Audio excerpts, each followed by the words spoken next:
Good morning, everybody, and happy Monday. Hope you guys had a fantastic weekend, like I did. I hope it was restful. I hope you're feeling refreshed. I'm ready to dive in to more Hogwarts Legacy. Now, The Last of Us, of course, is coming out soon. And by soon, I mean tomorrow. So, it's just bad timing. I wish it would have come out today, so I could have played it today, but it looks like I'm not going to be able to make the launch day unless I do a live stream tomorrow. And I don't know, because I have my lore video to work on, so we'll see. But I'll definitely play it Wednesday. The plan now is to do The Last of Us for the PC on Wednesday. Maybe I'll sneak in a Tuesday extra special live stream. Who knows? I haven't quite decided yet. I'll let you all know. Now, before we dive in, there's a bit of news in the gaming industry, breaking news as of 4 or 5 hours ago, according to my sources. And that's regarding Chris Avellone. So many of you will remember Chris Avellone as one of the writers for Fallout 2. He was one of the writers when he worked at Obsidian for Fallout New Vegas. In fact, I think he wrote most of the Dead Money DLC, including a number of, and contributed to many other DLCs. He was the writer of the Fallout Bible, an unofficial semi-canonical supplement that he published to the internet. And back in 2020, he was accused on Twitter by two female game professionals of sexual misconduct. And almost immediately, he lost his job. He lost all of the different projects that he was working on. He was booted from any of the work that he did on those projects, was scrapped from those games. And the developers of those games made a point of coming out and saying, yeah, you know, after the allegations, we decided to completely remove anything that he did from the games and all of that.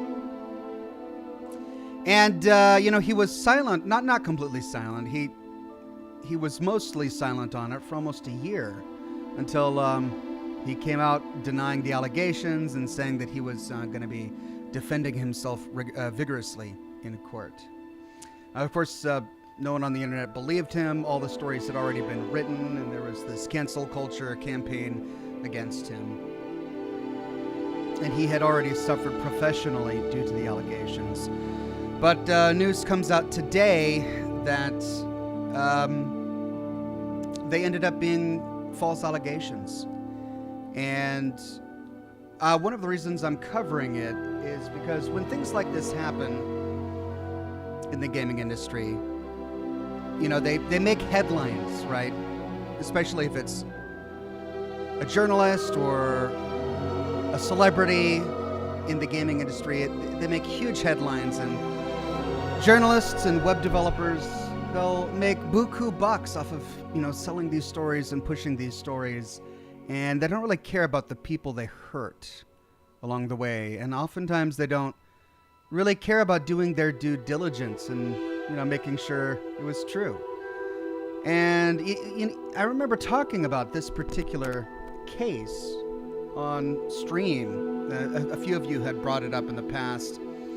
And I first became aware of it when I was doing my series on Fallout Tactics, and I was covering some of Chris Avellone's contributions to Fallout Tactics, which were pretty minor, but he was in there as an Easter egg, even as the mayor of Springfield.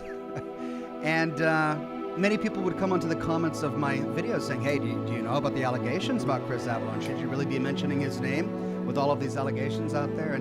But even at that time, there were lots of holes in the stories of the accusers, and when he did come out to defend himself, he didn't hold back. He published multiple pages of detailing all of the accounts of everything that happened and saying that he was going to defend himself. And it was pretty convincing, everything that came out. But even at that time, I didn't want to take sides because we didn't have any of the evidence. And I wanted to let the wheels of the legal system turn. And turns out that they were all completely false allegations. They ended up dropping the lawsuit altogether.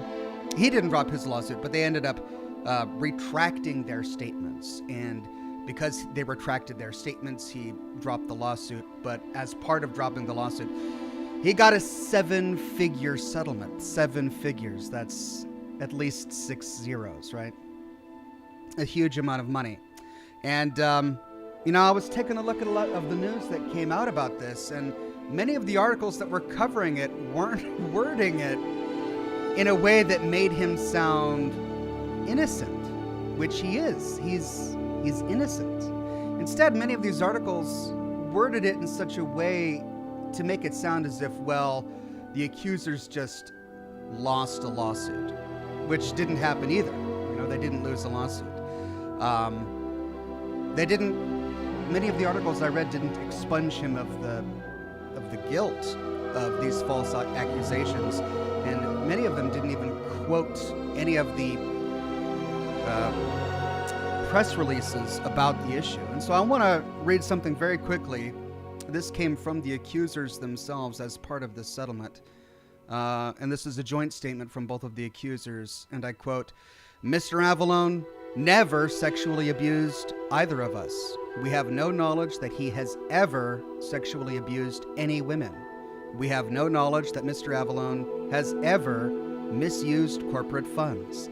Anything we have previously said or written about Mr. Avellone to the contrary was not our intent."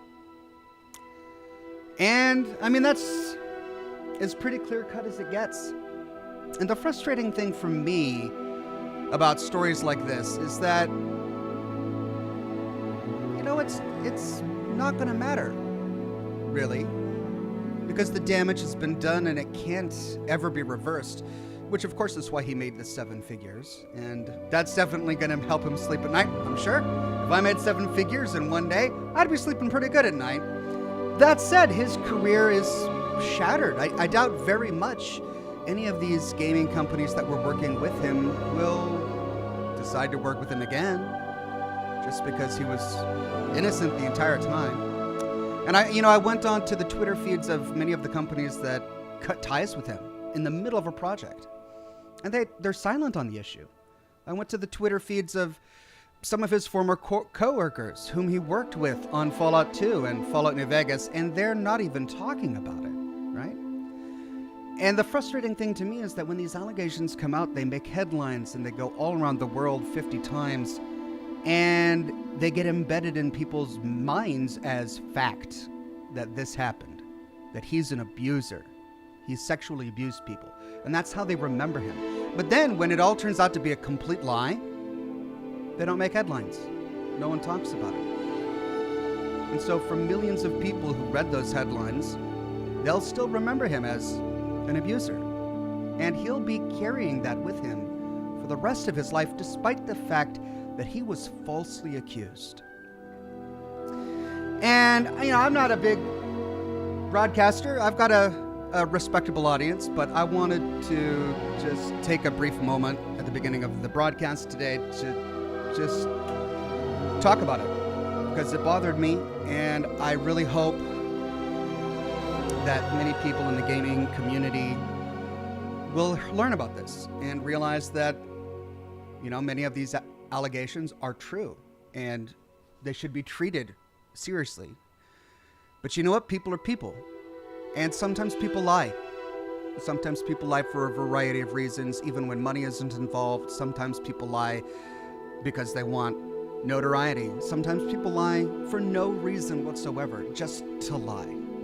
And we can't always just believe accusations at face value. Sometimes people lie.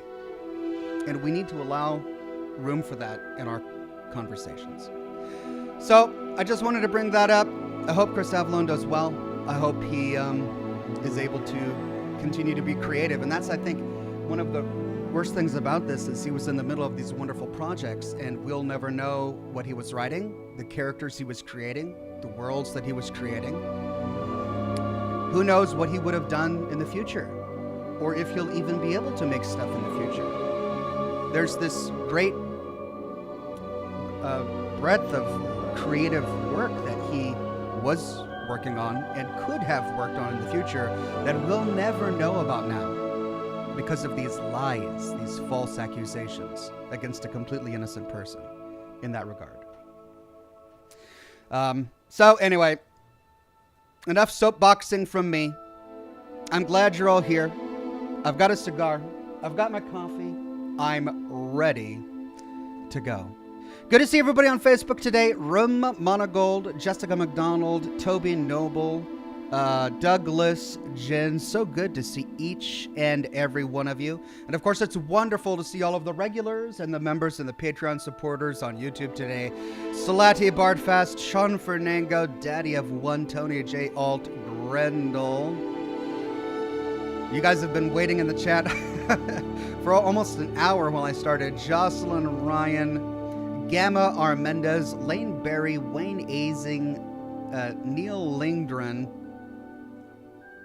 Snowman 3, and Carrington, or Kerrigan, a member for 2 months with the first super chat of the day, says, Ox, you are the best YouTuber on the tube. Thank you very much, very kind. You are amazing, and I'm enjoying the full story of Fallout 4, which is my favorite game. Keep up the good work. Thanks. I hope you enjoyed the latest episode in the full story of Fallout 4. It was an interesting one. It was a controversial one. It's one that was a breaking point for many players as the Institute finally confronted the Minutemen. Pretty tricky situation, but I tried to cover all of the possibilities in that quest line in the video, and I think I did a pretty good job there. Pleased with how it turned out. The next episode is going to be really fun. We get to go back to Diamond City, talk to our favorite DJ, and I'm looking forward to sharing that with all of you. Julian Z in the chat says, Hi Ox, so good to see you on this Legacy Monday. Hope you're well. Are you ready for The Last of Us tomorrow? Here's hoping for a surprise live stream tomorrow. I'm ready. You know, I'm eager to play it. The thing is, will I have time? That's the question, because I do have my lore video to work on tomorrow. Tuesday is usually my day where I, edit all of the audio that I recorded on Monday, and I, plot out the episode, and I, make all of the major structural changes for the episode. So, will I have time? I don't know. We'll see. I'll let you know if I choose to play The Last of Us tomorrow. Dr. Mobius says, Hey, Ox, you should try playing Forspoken sometime.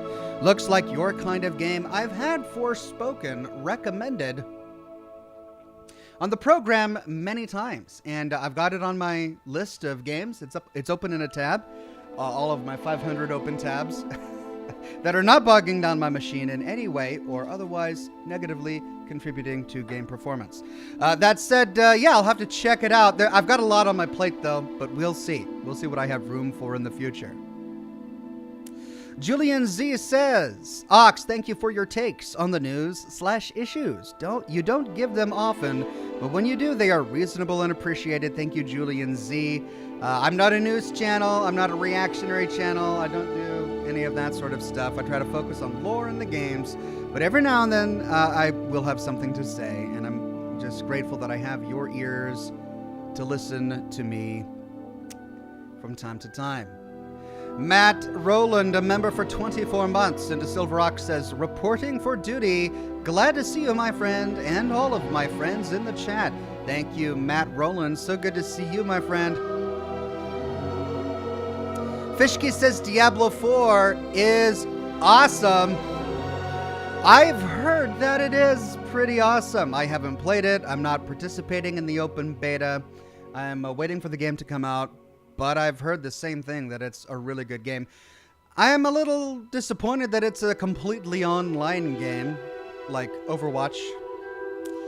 But I suppose that's the direction that these games are going in these days. I'll miss the days of Diablo 1, 2, and 3 where it was a single-player game, and you had an option to do multiplayer if you wanted to, but it was a single-player game. Looks like that's no longer the case. And there were some server stability issues for many of the people in the closed beta, though they resolved most of them by the time the open beta hit, so we'll see. I don't know. I loved Diablo 2, and I even enjoyed Diablo 3. We'll see if I can fit it into my schedule in the future.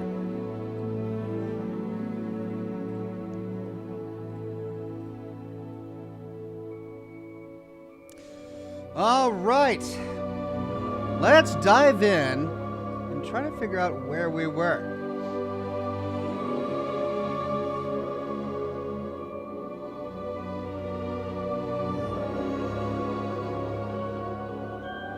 Ah! There we go.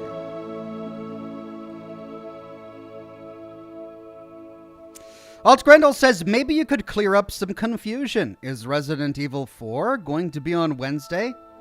No, Resident Evil 4 is a good Scotch and Smoke Rings game. You know, as a good scary horror game. So I'll probably be playing it on Thursday for Scotch and Smoke Rings until we finish it. Then we'll go back to the Dead Space series and pick up where we left off.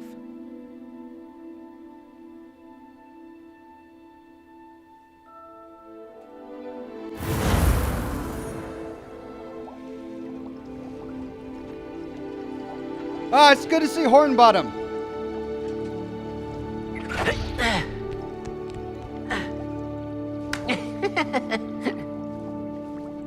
Let's continue.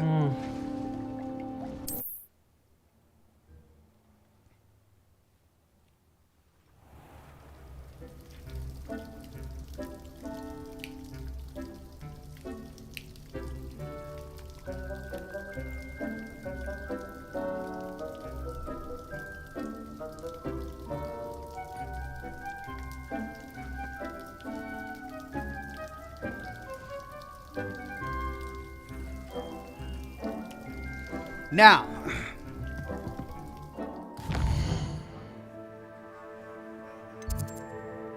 looks like we've got a new quest here. What's this? Professor Weasley's assignment. Collect the field guide page in the underground harbor. Collect the field guide page from the book on intermediate transfiguration in the library. Interesting.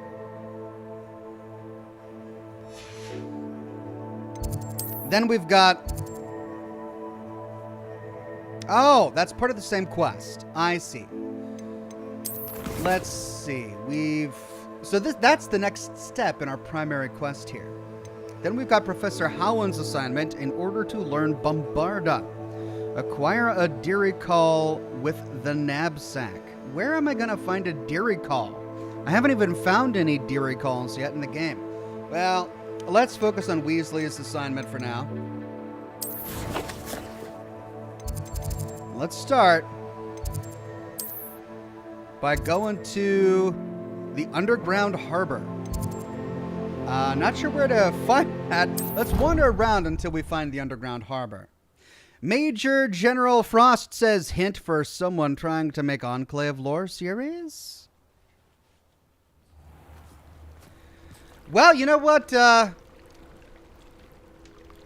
Fallout 2 and Fallout 3 will be your bread and butter. I'm not sure what you can say that hasn't already been said, but really it's less about what you say and how you say it. It's your style, I think, that is really going to draw people into your channel if you're wanting to start your own lore series. But there's plenty of Enclave lore in Fallout 2, and it's picked up again in Fallout 3, though it pretty much stops there.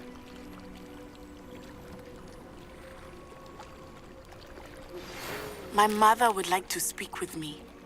I believe she has learned about some of what we've been up to. I am hoping she may be easier on me if you are there. Can we meet at the Three Broomsticks? Oh dear. It may finally be safe since we rescued the dragon from Horntail Hall. We are getting all sorts of side quests. I'm currently not tracking anything, am I not? Can I not track this? Let's track this. We just picked up Mum's the Word and a dragon debrief.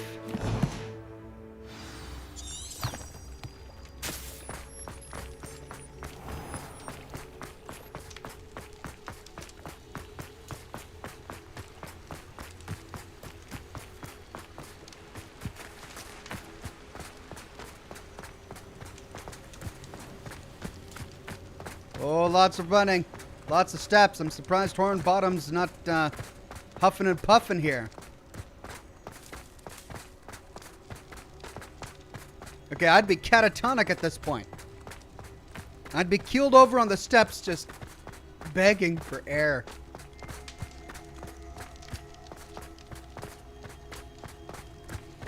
The Cigar Captain became a gold ox. Thank you very much, Cigar Captain.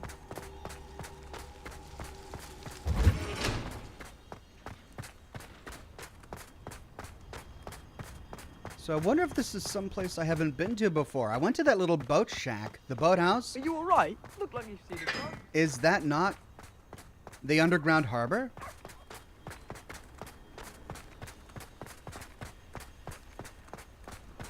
Guess not.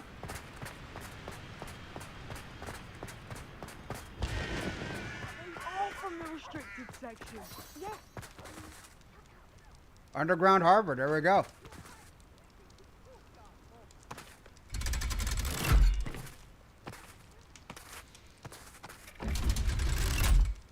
Elevator down.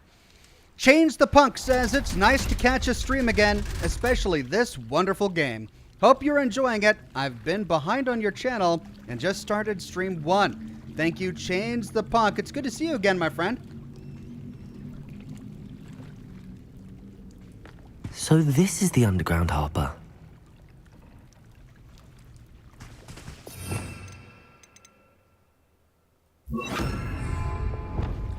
Lumos.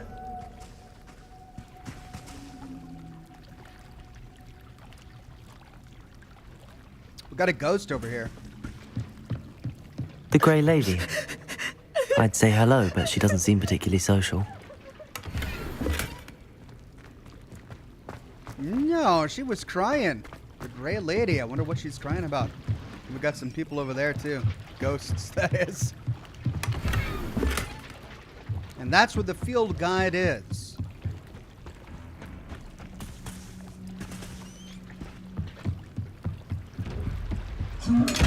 Oh, yeah. All right. I'll Tell go back. me. Whisper it in my ear. I won't be upset. How could I raise an eyebrow to you of anything other than pure joy?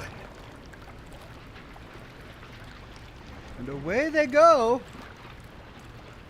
Okay. Poor guy. Revelio. Oh, it's over there. Ah.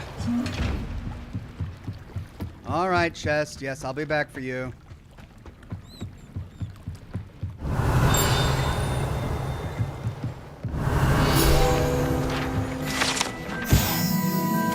Located deep beneath the viaduct courtyard is the landing for boats delivering first-year students across the Black Lake to Hogwarts.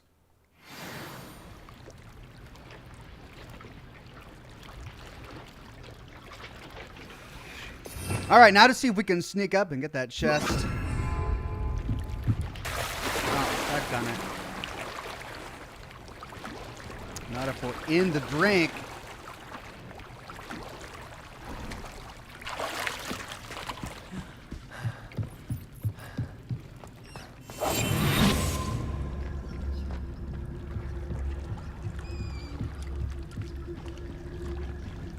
There we go. Sneaky, sneaky.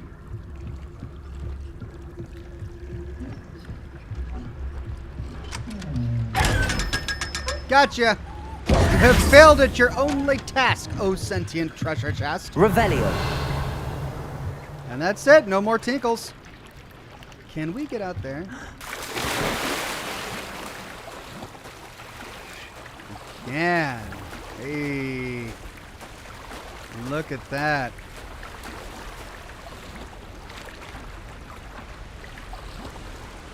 Well. Shall I go for it? I'm committed now.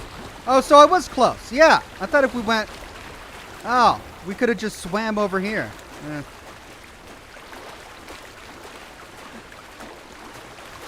Julian Z says, oh, come on, Ox, you've been working out. I'm sure you could at least make it up halfway before you were catatonic.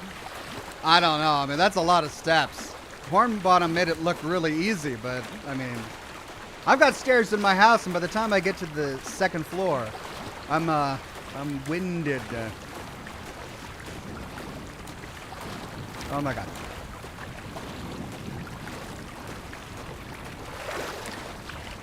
Get me out. Get me out. Okay. Well, one down. Let's go get the other one in the library. Now let's speak with Natty. Wait, hold on. Where's the other one? Yeah. Alright, let's go there. And then we'll go speak with Natty.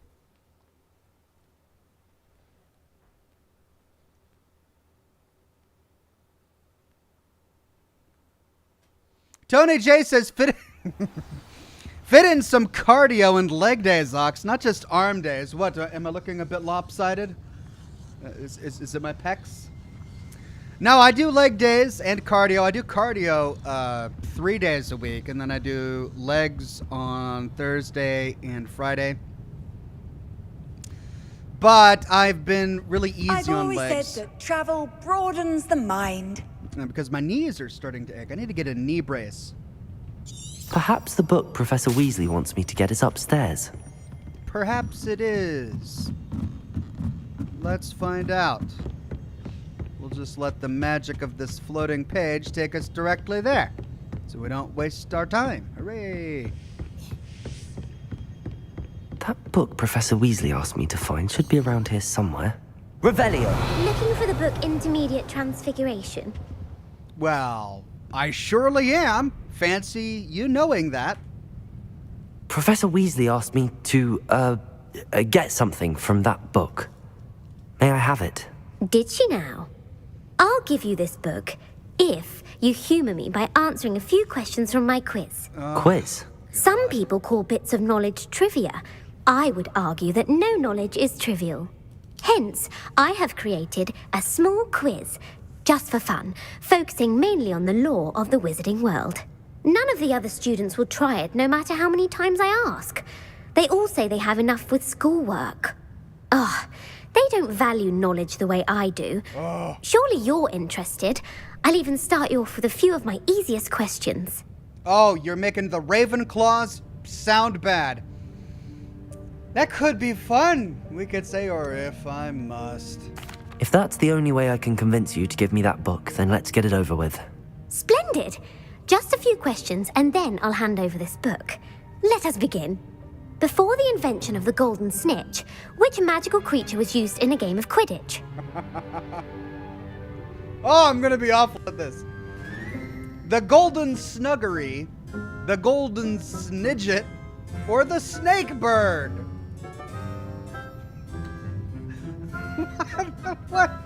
What? They all sound ridiculous. How is any one of these less ridiculous than a golden snitch? If I had to choose, I guess I'd go the golden snidget, because it sounds kind of like a snitch. The snake bird? Let's see what the chat says. Cat5 says 2. The golden snidget. Okay. Alright, I'll go with the golden snidget. Let's cross our fingers. The golden snidget. Correct! Yay! The snidget was first introduced to Quidditch in 1269 by a wizard named Barbarous Bragg. Sadly, they're thought to be extinct. Next question. Which potion is commonly referred to as liquid luck? Felix Felicis. I mean, Felix is luck, right? In Latin. The Alahotzi Drought, or the Pepper Up Potion. I'm gonna go with 1. Unless chat says otherwise. Cat5 says 1. All right, I'm going with 1. Felix Felicis. Well done. Since it makes the drinker temporarily lucky, Felix Felicis is a banned substance in all organized competitions. The tale of the three brothers involves which magical artifacts? Three brothers. The Founder's Relics, Horcruxes, or the Deathly Hallows? The tale of the three brothers. I mean, how do I even deduce this? The Founder's Relics? As in, like, their body parts? Their corpses? Do brothers play with, I don't know, the Horcruxes? What's a Horcrux? It sounds like something bad. The Deathly Hallows also sounds like something bad. Chad says 3. The Deathly Hallows? Okay. The Deathly Hallows. Correct. According to Beedle the Bard, the Deathly Hallows consist of the Elder Wand, the Resurrection Stone, and the Cloak of Invisibility. Which ball in Quidditch is the largest? Another one! I thought we were going to be done. The Snitch, the Bludger, or the Quaffle? Oh, it sounds like a menu at a greasy spoon. Yes, I'd like one over easy Snitch with a side order of Quaffle. Which ball in Quidditch is the largest? I mean, it can't be the Snitch, because it's small and it's golden and it flutters around. I think I remember reading in the rules of Quidditch that there was a Bludger. So I guess I would go Bludger. The Quaffle. What even is a Quaffle? Let's see what the chat says. 3. Oh, it's Quaffle. I would have got that wrong. I would have gone Bludger. All right, the Quaffle. The Quaffle. That's right. When a chaser throws the Quaffle through one of 3 hoops in a Quidditch match, their team is awarded 10 points. True or false? What language are you Polyjuice speaking? Potion allows the drinker to change species. Polyjuice Potion. Well, poly means many. Juice means juice. This is true or false? I got a 50-50 chance. I don't know, chat. Can you turn into another species? Is there a potion that can turn me into a badger if I want? Rainblood says, stop telling him the answers, let him fail. Why? I don't want to fail. I want this part of the game to be over with as quickly as possible. I'm not down for pub quizzes. I just want this to be over. I don't want to do it again. You trust me, you don't want to watch me do it again. All right, chat is saying false. We're going false. False. Correct. While Polyjuice Potion can be used to change things such as age or race, it cannot be used to change species. Well, I suppose this has gone on long enough. I'll put the book back on the pedestal now. If you're inclined to test your knowledge again, I have plenty more questions I could ask you. Oh, I bet and you I won't do. be giving you any more easy questions either. The next ones will be more difficult. I'd like more questions, we can say. How about not now? I'm sorry. I don't have time for a quiz at the moment. Let me know if you change your mind. Oh, that'll be never. I put the book back on the pedestal for you. Yay. Revelio ought to make quick work of this. Book on Intermediate Transfiguration. This book is designed to help guide the student who wishes to pursue more complicated types of transfiguration. Professor Weasley often recommends it to her advanced students as a bit of light reading. Professor Weasley's tasks are complete. I should attend Transfiguration. Julian Z says, wow, Ox, you really didn't watch any movies, did you? Would I have known those? Are those things that people who watch the movies casually would walk away with? Oh, yes, I've got a bludger ball with the splurger thing. I mean, how would you even know? Even if I had watched the movies a decade ago, I probably would have forgotten them. I watched the first one, like, years ago, and that's about it. Change the Punk says, what good games have you played after Halo? I'd like to catch up and watch your shenanigans, lol. Still holding hope you'll do the Halo Wars eventually. I mean, all the games that I've been broadcasting have been good. I don't remember the order that I was in. Mad Max was a lot of fun. I enjoyed Mad Max. And then a bunch of horror games. Dead Space. I played Dead Space. Callisto Protocol was okay. Not too bad. Played a lot of fun games during my Christmas charity broadcast. Okay, that quest is done. Now let's tackle our friends' quests. Oh no, we need to attend Transfiguration class during the day. Where am I gonna find a Durry Crawl? It's a weird. It's hard to say. Durry Crawl. Your tongue never actually connects with the roof of your mouth. It's a Durry Crawl. It's weird.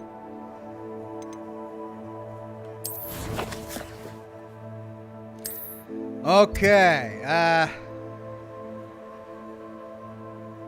We gotta go over there. Yeah. Director.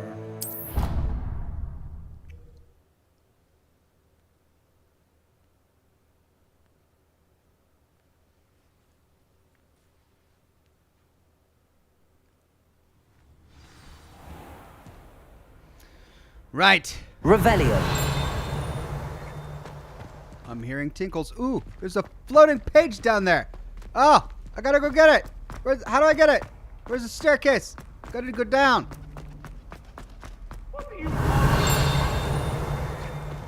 What's all that? Hurry! Let us keep our heads about it. Revelio. Pungent passage. This passage is relatively nondescript as far as passages go. However, the mishandling of a crop of Mimbulus Mimbletonia in the 16th century and the accompanying tsunami of stink sap left it with a rancid odor that even the strongest scouring charm cannot seem to eradicate. Well, that all sounds disgusting. Revelio. There was a page down here. Trouble, are we? Been up to no good. Thought What? as much. There's no door over there. How do I get... ha, ha. No. How do I get over there? It was downstairs. And this is where they put me. Well, maybe I'll be able to find my way there if I follow this. No, I need to go down.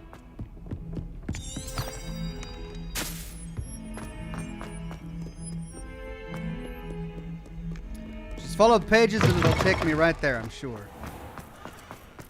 Revelio. Oh, there's a treasure chest. Right here. Why? I see it on my map, but I don't see it on the... through the world.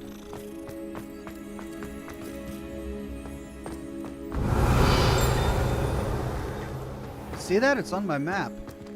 Huh. I'll have to find a way to get it later. All right. Revelio. Where is it? I saw it floating around.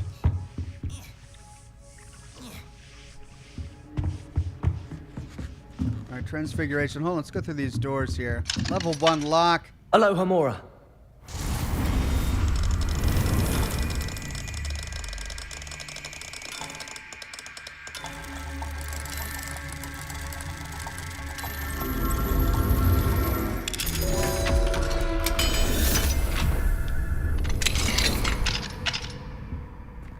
Revelio. What is all this jazz?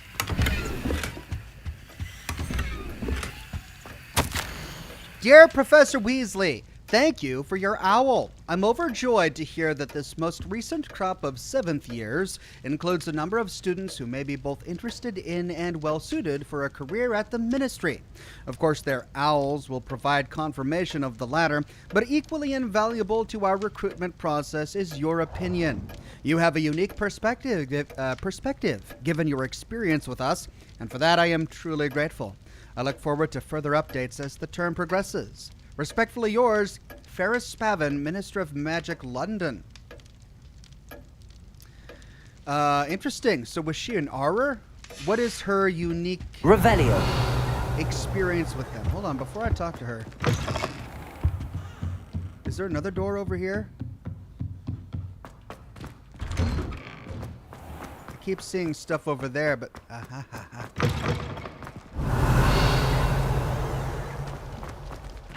Hello, haven't Homura. been here before.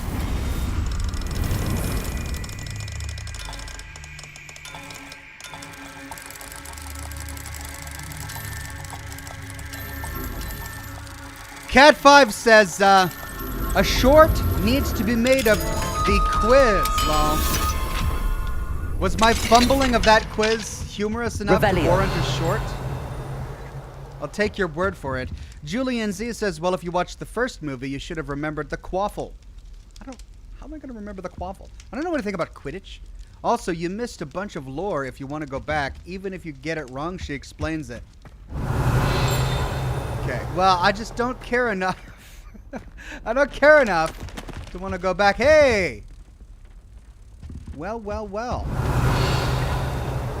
We found the moth. There's the Sphinx. This is the one we've been trying to find. Accio.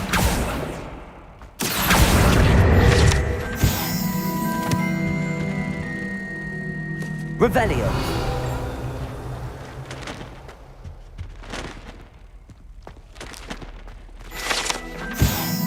Sphinx statue.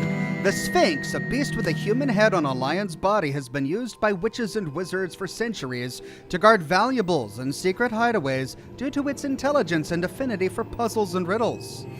Does that mean there's a secret hideaway around here? All right, well, before we go and get that, let's... These pages are just everywhere. Could you guys stop floating around? Accio. Well, let's see what's in here. Hello, Homura.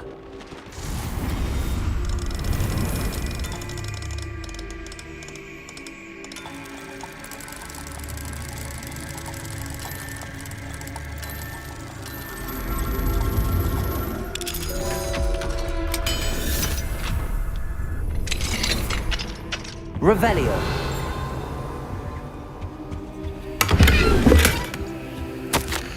Professor Binns. I must say I was baffled by your recent observation that students, in your opinion, seem to be rather lethargic. I can confidently say that I have not seen evidence of such lethargy in my own class. I even took it upon myself to speak with some students in the hope of getting to the bottom of this anomaly. Upon this, I soon learned that you have been lecturing them on the little-known facts of historical conflicts.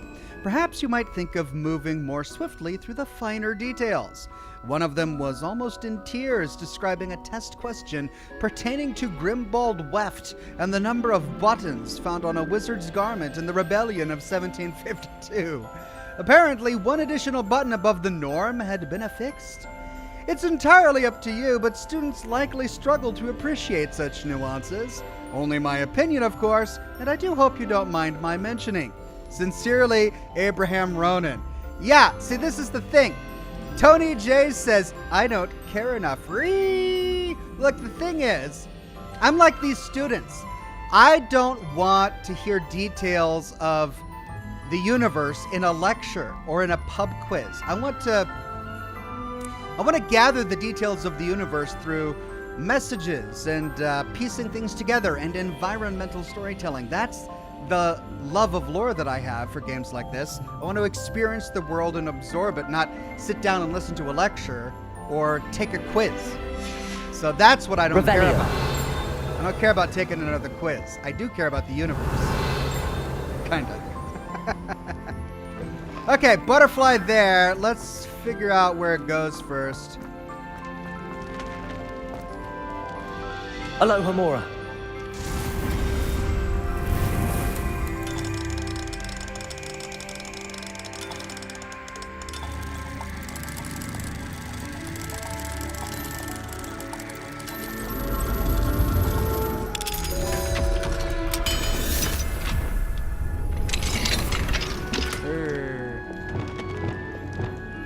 Levioso.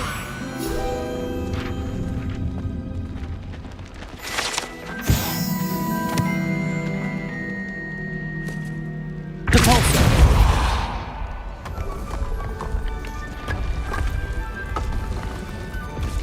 Found something out. Where does this go?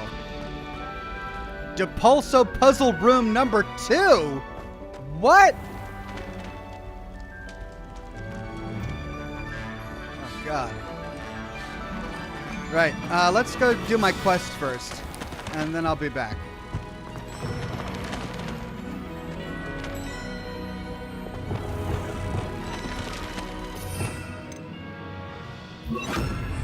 Wingardium Leviosa. I remember now. Whoops. I couldn't get back here because the door was locked, but now I can unlock the door. Lumos.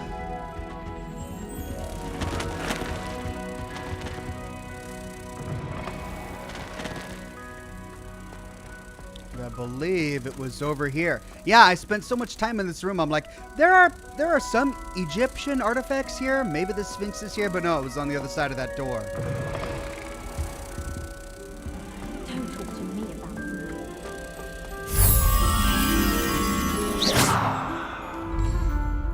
Boom!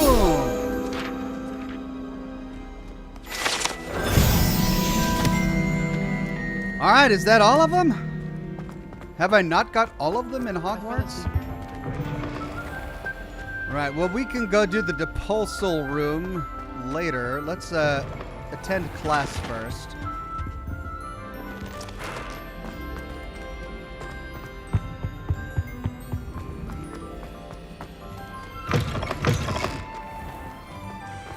I heard Professor Weasley transfigured the book with all her test answers into an owl to stop students from cheating.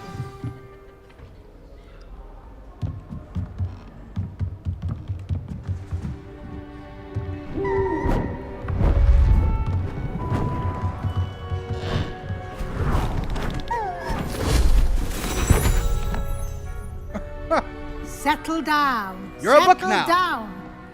Transfiguration, as you may be weary of hearing me say, is an exact science that can take a lifetime to master. But we needn't be daunted. Almost anything can be transformed if you can just perceive the potential within it.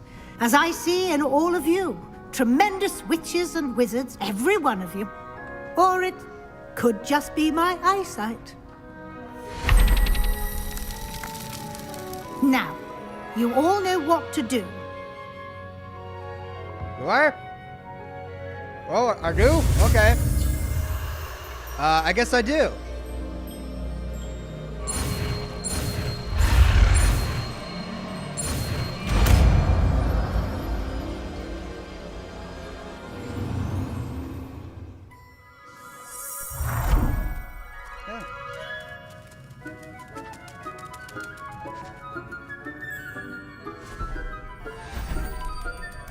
Beautifully done.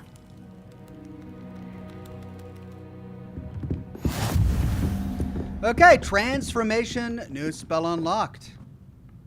Interesting. The cigar captain says, "Hi Ox, been watching you for a long time now. Love your content. Finally able to contribute with a membership. Can't wait to watch you play The Last of Us, one of my favorite games. I can't wait to play it either. I'm looking forward to it for months now." Julian Z says, "Lolox, it's okay. Your mild interest and confusion about the wizarding world adds to your curmudgeonness and your charm. Lol. Keep it up. Is my curmudgeonness charming? Wait, do I have curmudgeonness? Am I becoming one of those old curmudgeon people? I guess I am. All right, so now I've got Transfiguration, which is somewhere there. Transforms objects and enemies into alternate forms, whether puzzle solutions or harmless knickknacks. But it looks like it could be an offensive spell. I think placing it here sounds fun. You wanted to discuss my progress so far this term, Professor? I did. You seem to have had no trouble in getting up to speed. And frankly, excelling in your schoolwork this year. The assignments have helped, we can say, or despite spending so much time on assignments, we'll say the assignments have helped. Thank you, Professor. The extra assignments have been helpful. As I suspected they would be. Now, it seems you've been making excellent use of the opportunities presented by your field guide. Of course, the guide isn't the only measure of success. Deke tells me you captured a unicorn and brought it back to the Room of Requirement. Protecting so rare a beast is an accomplishment of which you can be quite proud. Thank you, Professor. I will say I'm especially impressed with all you've accomplished in light of the rumors of your extracurricular activities.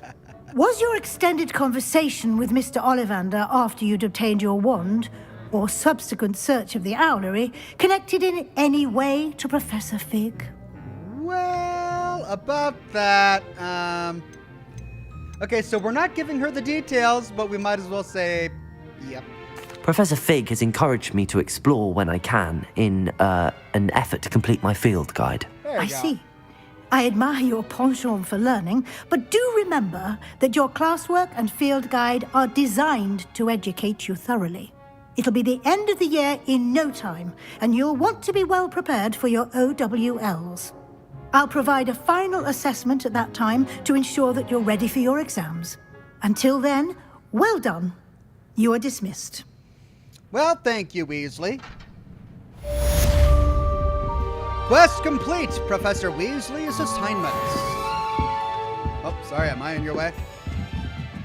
Von Rex says, how will us older fans of yours ever get these questions right if don't show us the answers? Since our visit to Feldcroft, something dawned on me about the triptych. Meet me at the Overlook, just north of the Forbidden Forest, and I'll explain. Yes, Sebastian. My plan with the helmet failed, but I have another idea. I think we may be able to find what we need at a goblin mine south of Hogwarts. Meet me there, and bring someone who speaks gobbledygook. Gobbledygook. He says, Depulso Room 2 is a tough challenge. Loving your complete Fallout 4 series. Thank you, Von Rek. Speaking of the Depulso Room 2. Oh. Guess we'll try it. And it's a barrel.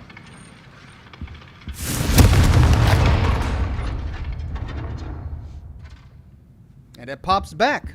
Is it always a barrel, or is it just randomly chosen to be something? Let's see what happens again. Looks like it's always a barrel. Well, I had a bit of a struggle with the last Depulso room, but we did get through it eventually. Hold on. What is this?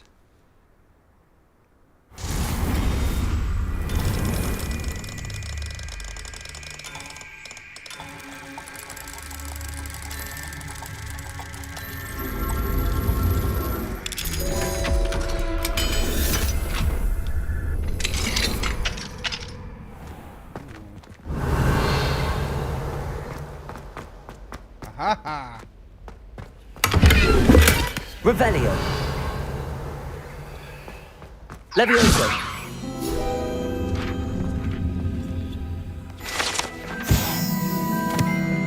Revelio. Looks like that's it.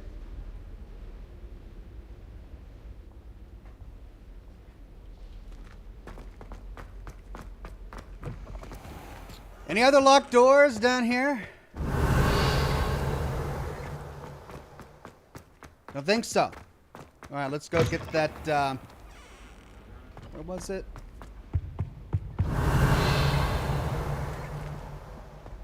It's not here, but there is something there. The headmaster hates everyone. Hold on. I'm getting lost in a little exploration. Ooh, oh no, it's gonna crash, it's gonna crash, it's gonna crash. Get out. No, no, no! Why? Why? Oh. What crash is that? Number 5, I think? Playing Hogwarts? Julian Z says, Ox, you should check out the talent for transformation. I think I'll do that after I try it out in combat a bit. If it's something I like, then yeah, maybe I'll try it out more often. Right, well, let's try and get this working again. Hopefully it saved my progress. And I don't have to go through and do that quest again. Alright, let's move the chats over correctly so I can actually see. And we'll relaunch the game.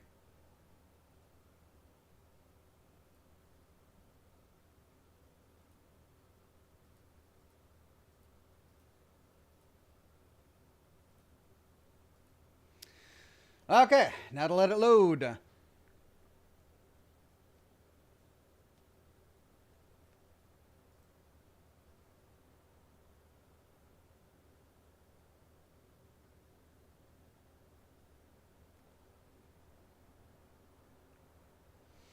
Jocelyn Ryan says, considering how easy locks are to lift, I would have to wonder why even bother.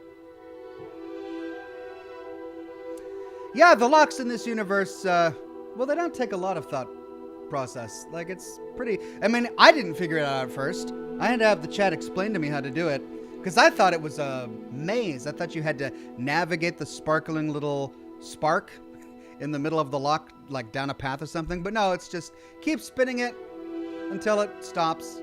That's all you got to do.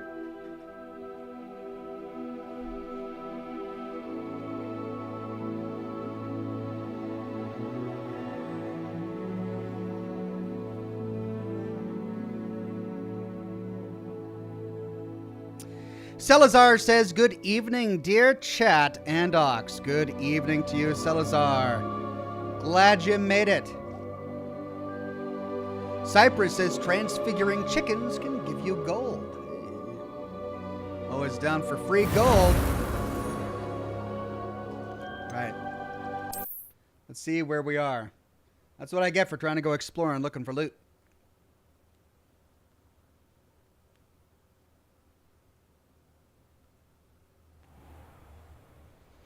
Julian Z says also, Ox, you were really close to the Depulso puzzles room 1. I think there was a locked door opposite to the one you were exiting.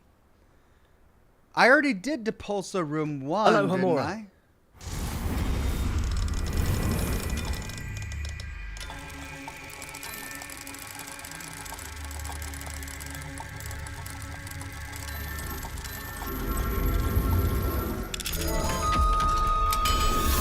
Or was that first Depulso room that I did not connected to these Revelio. other secret Depulso rooms?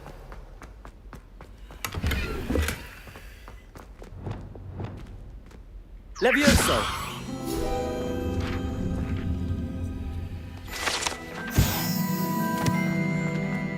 Right. Hold on a second. There's a treasure chest icon right there. Revelio. But I don't see it when I do Revelio. To keep my eyes open. Okay. I think it was through here.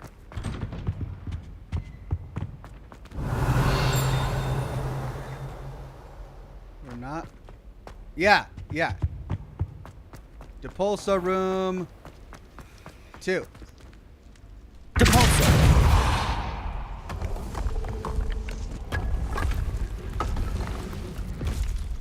Let's do it.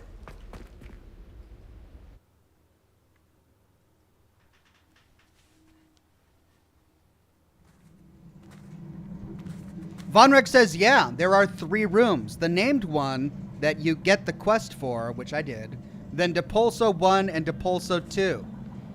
Got you. Well, looks like I'm starting with Depulso 2.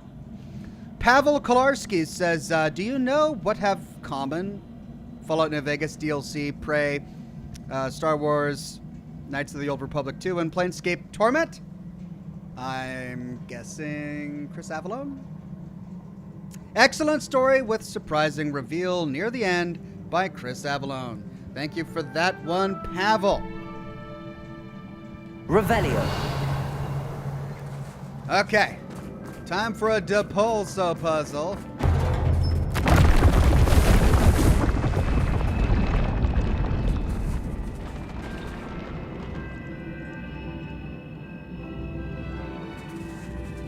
Oh, dear. I could die. Right. Why am I doing this? I'm gonna hate this, aren't I? All right, so we've got this bad boy.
Gotta be careful, I don't want to get squished.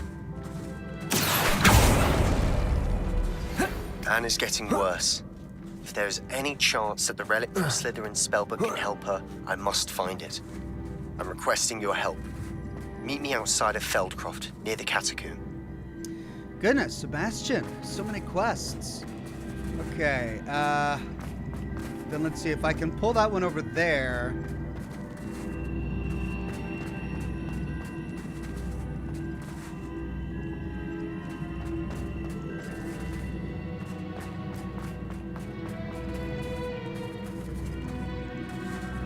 I could pull it over here, then push it over there. Then pull that one over here. I hate this so much. All right, let's try. Accio.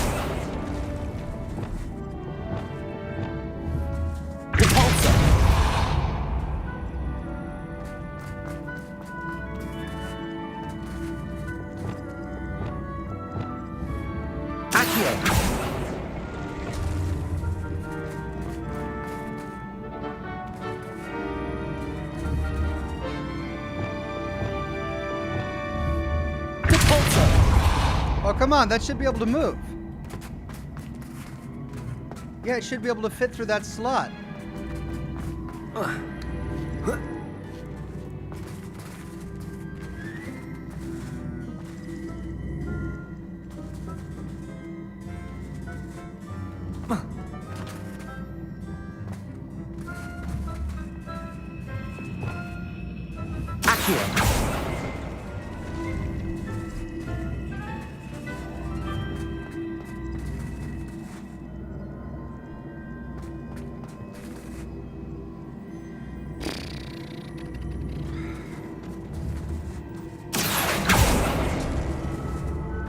All right.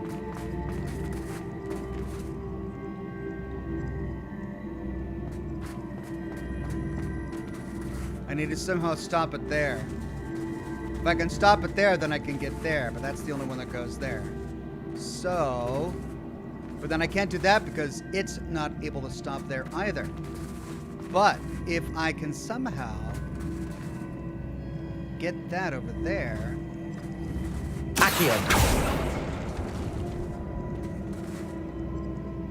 No good. I need to do it over there. Ah ha ha.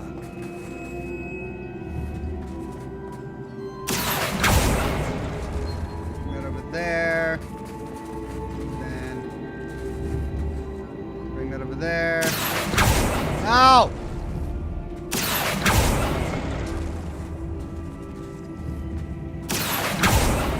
Yes.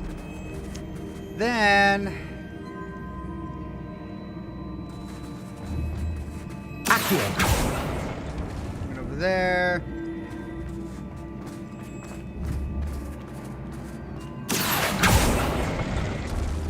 Right. Have I done something good? Is that a good? No idea.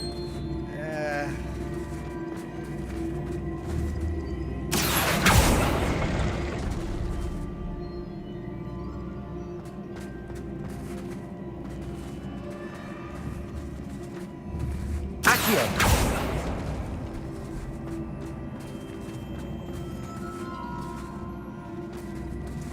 I need to be able to push it over there, but I can't because of that. But I could do that. But not that.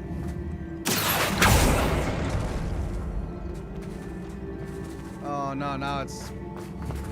Oh, that's right, now they're stuck together.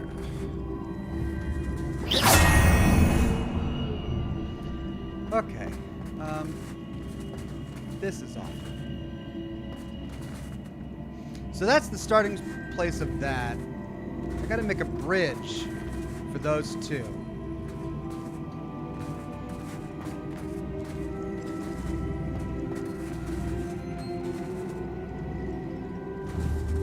Accio!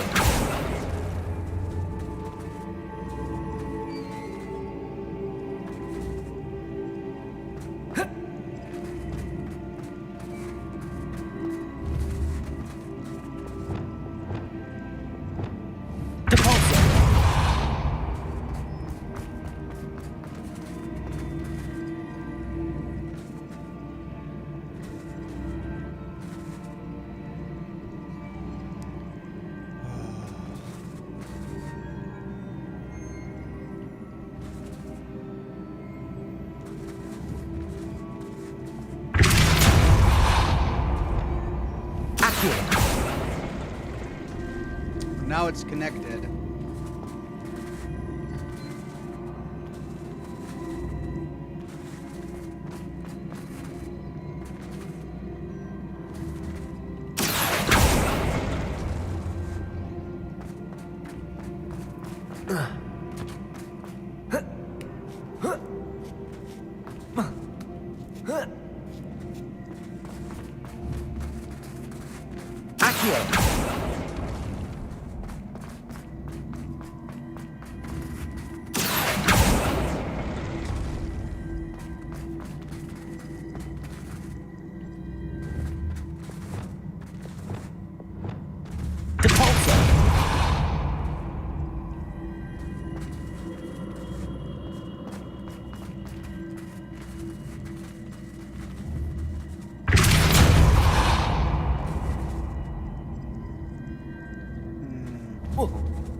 No. You know what? I don't want to do this. I don't want to do this right now. I shouldn't have entered. I'm done. I can come back at any time. The loot is not worth it.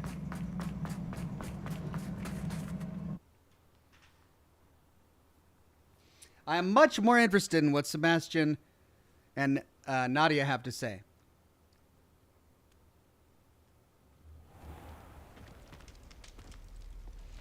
Brett Bus says, just got here. A little hint. This room has a checkpoint where it resets and the room changes. Well, I'll do that another time. I'm done. Did I loot this? Revelio. I think I did, yeah. Okay, so our friend should be right there. Mum's the word.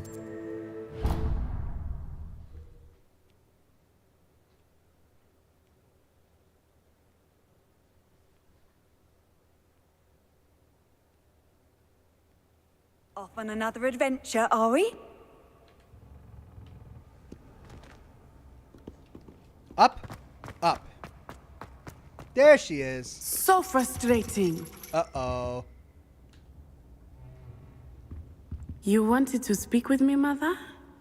I had hoped to speak with you alone, Natsai.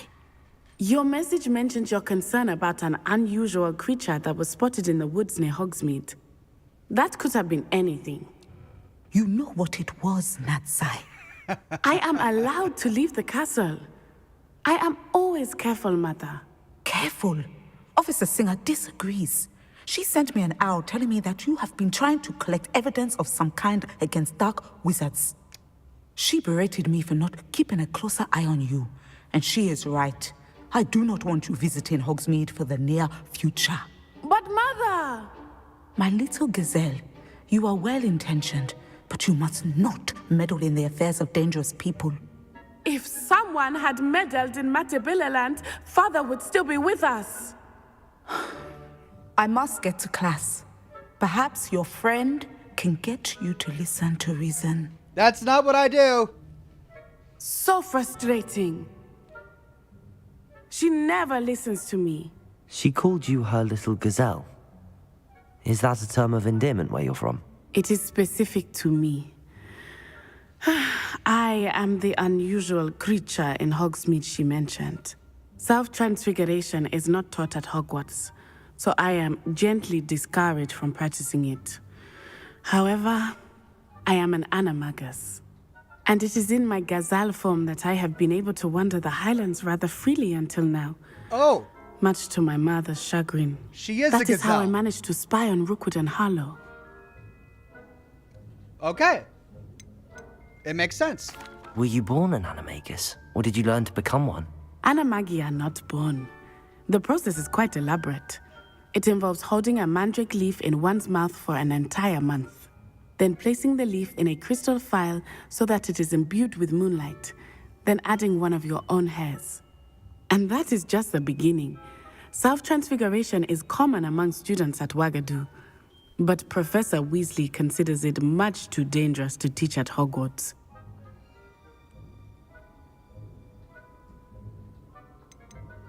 Can you choose what form your animagus will take? Oh no, a person's animagus form is determined by their personality. My mother is convinced that my form is a gazelle because I adapt well to any situation. I believe it is because I can sense danger and keep my wits about me. How does it feel to transform into an animal? Well, the first time it can be a bit unnerving.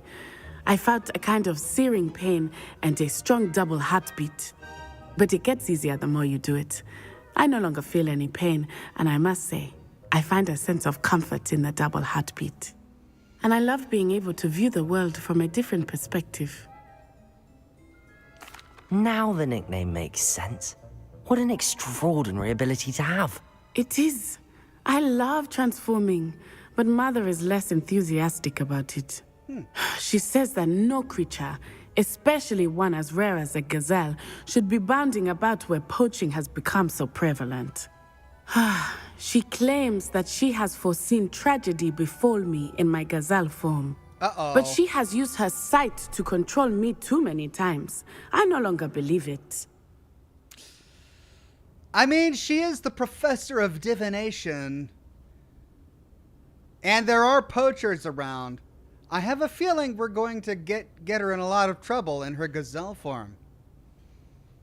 We can't allow your mother to stop us, we can say, or perhaps your mother is right. She's concerned for your safety. It may be best for you to stay away from Hogsmeade for now. That may be safe, but I do not believe that it would be best. Do you? You could have fled the moment you discovered that Rookwood, Harlow, and Ranrock were after you, but you did not. I choose to act as you have. I must deal with Rookwood and Harlow, not hide from them. My mother cannot know where I am all the time. Thank you for being here during that rather awkward conversation. Okay, are we going to get to see her transform into a gazelle? Sounds pretty cool. Can I get an animagus form? What would my form be? Is that it? Is that the end of the quest? Are we done? Do we follow her, or...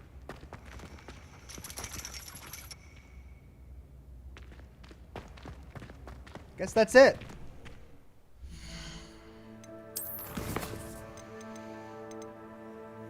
Meet Sebastian by the Overlook. Speak with Amit. Acquire a Diriacral with the knapsack. Meet Sebastian at the Catacomb. Talk to Poppy.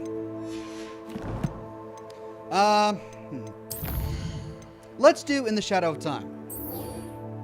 Reward Imperio. Oh, another curse.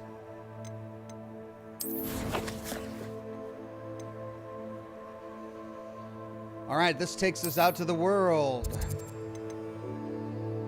All the way over here.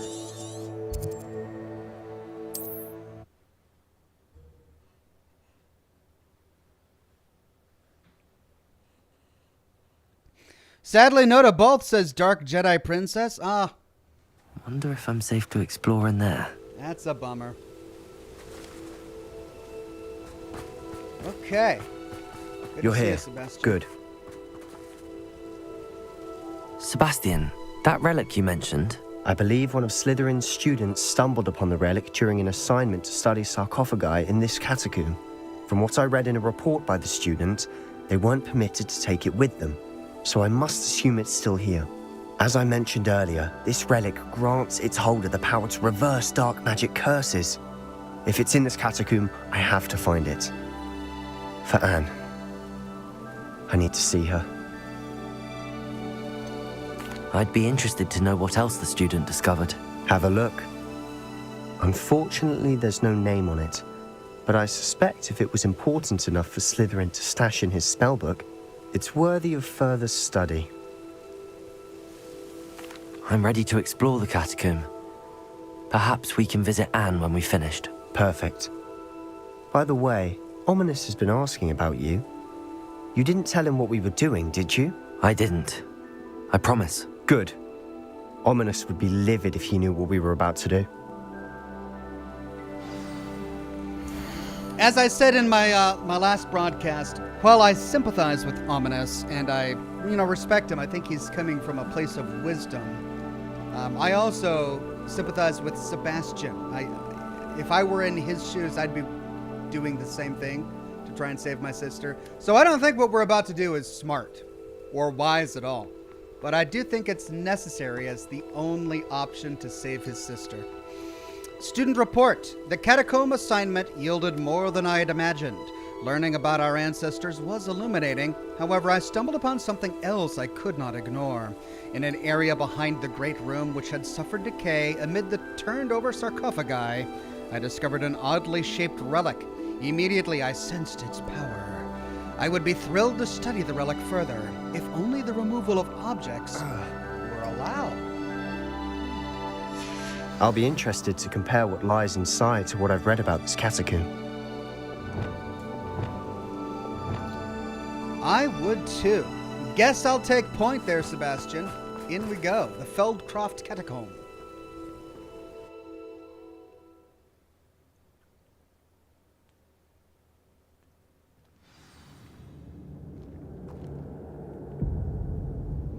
Find the relic. I'm sure that foul smell is the scent of success. Try not to lose your nerve just yet.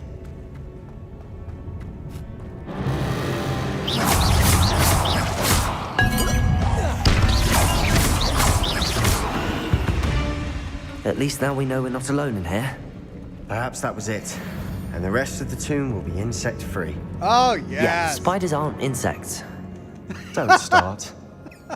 Oh, thank you for that, Hornbottom. Is that the guy who's gonna be? Opening all of these is tempting. Yeah, and I'm gonna do it.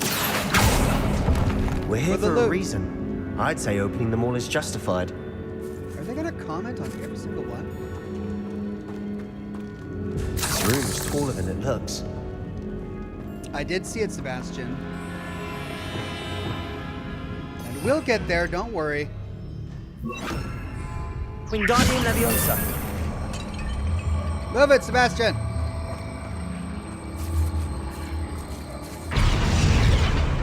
Leviosa.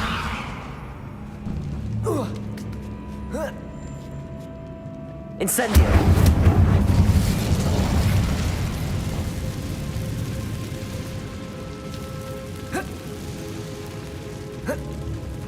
Really? There we go. Revelio. Oh, it's just one chest, huh? Finding a chest in an inconspicuous loft. Brilliant. I got bookcase. Brilliant indeed.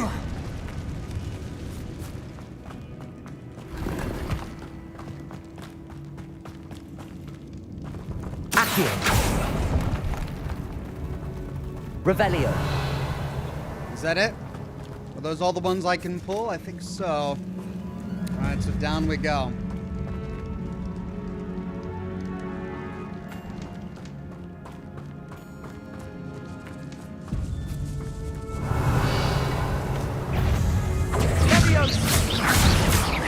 Confringo. Accio. Crucio. Potato. Stupefy. Confringo.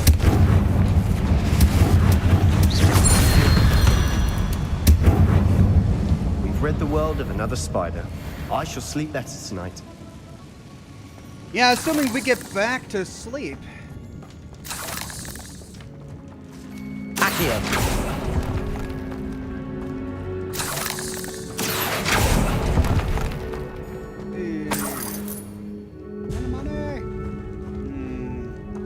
Well, that's the way we need to go.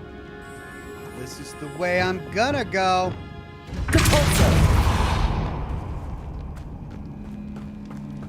Watch your step. I nearly slipped there.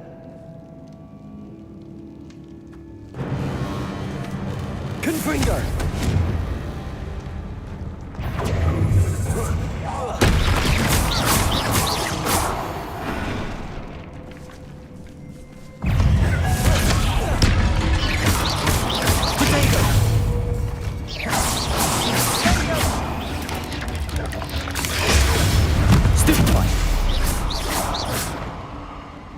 All this grass. It no longer feels like a tomb.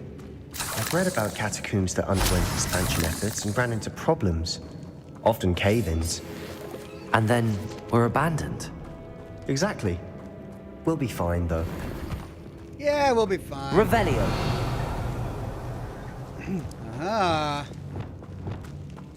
Incendio. What have we here? Oh, there's a school uniform in this ancient chest in a tomb. It's been sealed for centuries.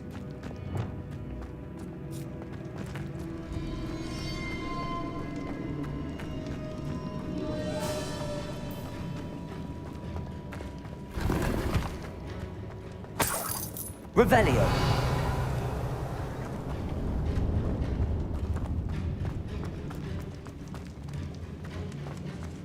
Oh, I see you sneaking there.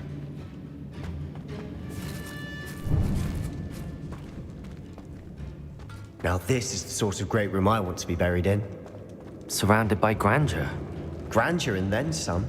Surrounded Even an by altar with a pile of spiders. bones. Lovely. Bones outside a sarcophagus. Seems odd. Please don't give me a tooltip. Or he's gonna spoil it. He's gonna tell me exactly what I need to do. I'm thinking I need to use Levioso. There's something here by the altar. I see it. I need to use Levioso to move the skeleton over to that wall is what I think I need to do. Student journal entry.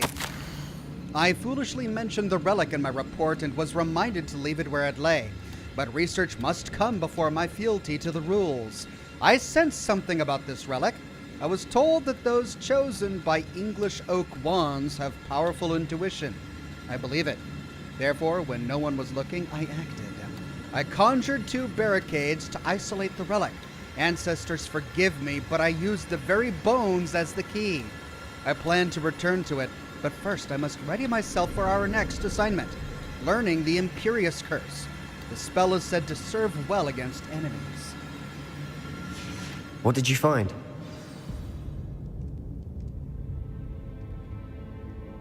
Okay, one of these is hiding a spider. Revelio. And it's that one. Accio.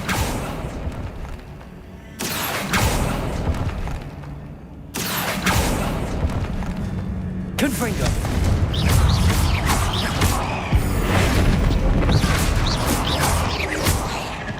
Accio.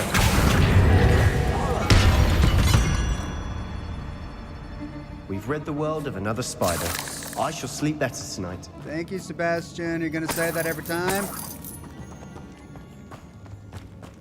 Revelio. Okay, so this is where we reconstruct the skeleton. But this is A secret.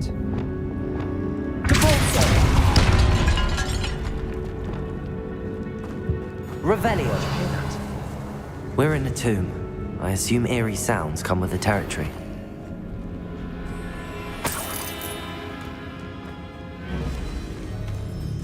Accio.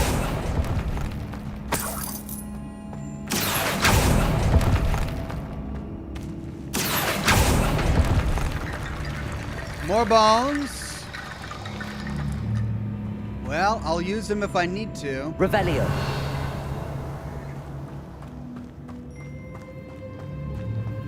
Accio.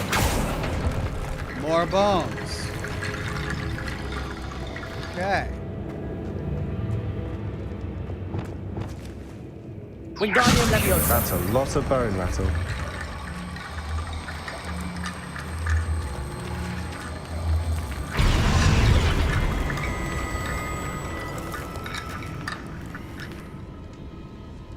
Right, let's go get the rest.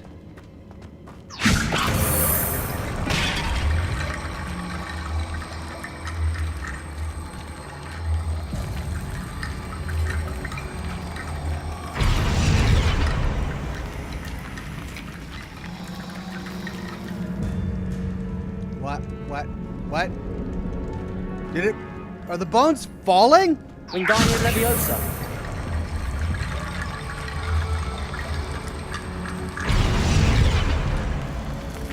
The bones are always really glitchy.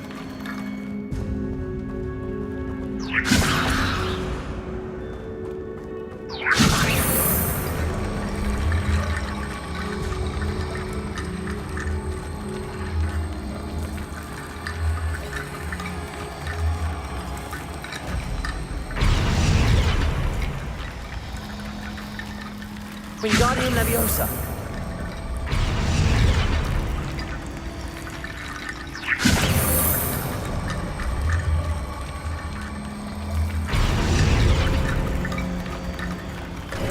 There we go. Hey. Now, can we get through there?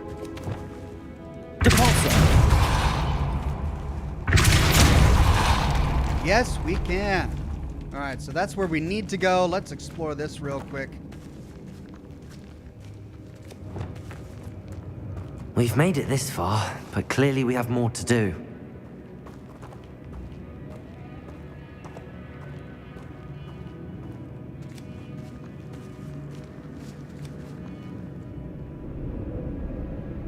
Well, wait a minute. Is this the way I'm supposed to go? Accio.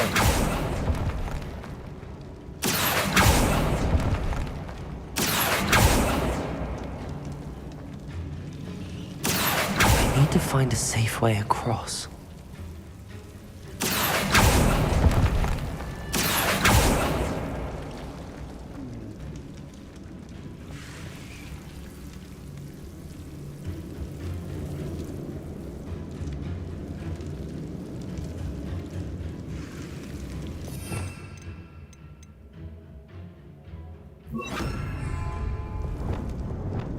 Lumos.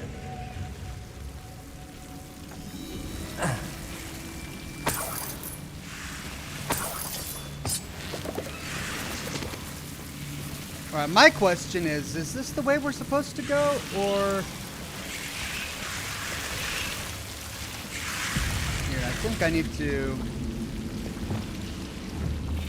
Confringo.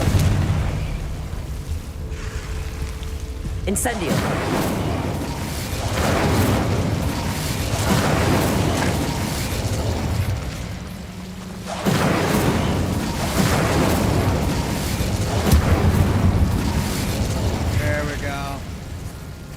Right, now I can... Accio. Bones. Wingardium Leviosa.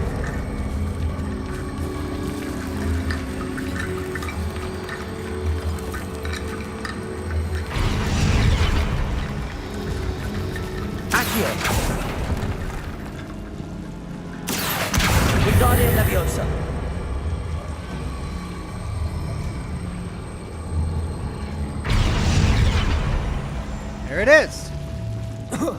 Rickety bone bridge complete.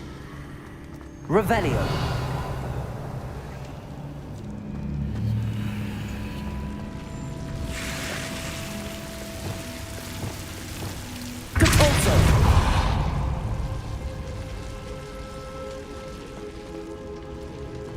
Ooh, magic lights.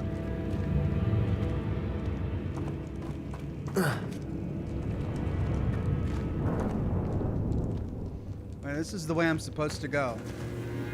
Or wait, no, maybe it isn't. Square-shaped paintings. Oh, I see. I was gonna see this room on the other side of that when I get there. Which means... Accio.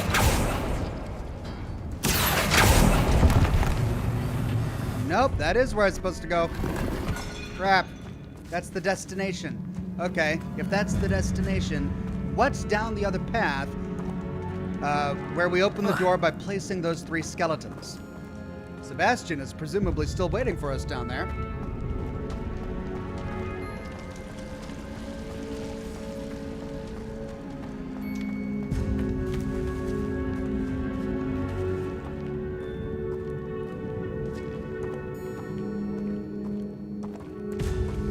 Oh, I gotta speak with Sebastian about the note. Oh, okay. Fine. Looks like part of a student's diary. It mentions plans to return for the relic and conjuring barricades using bones. Of course. The student's summary referenced a space beyond the Great Room, which means this can't be a dead end. Let's divide and conquer. You work on sorting out the bone barricades. I'll look around and see what we missed. Hold on to that diary entry. There may be more to it. It does mention something else. It says their next assignment was learning the Imperius Curse. Really? Interesting. We need to focus on moving beyond this room. But let me think for a moment.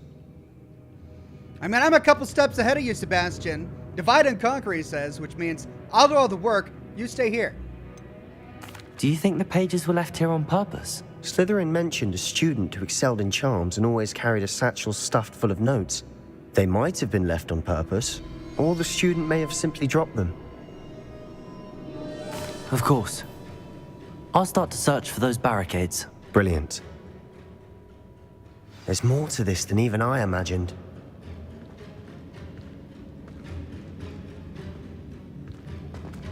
Wait a minute.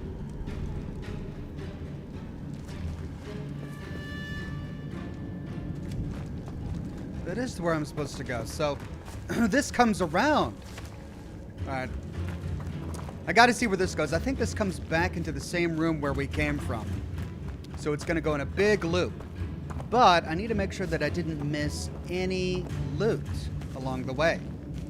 So this will lead to the room with the stone pillars that I moved. Which should lead us back to the room where Sebastian was.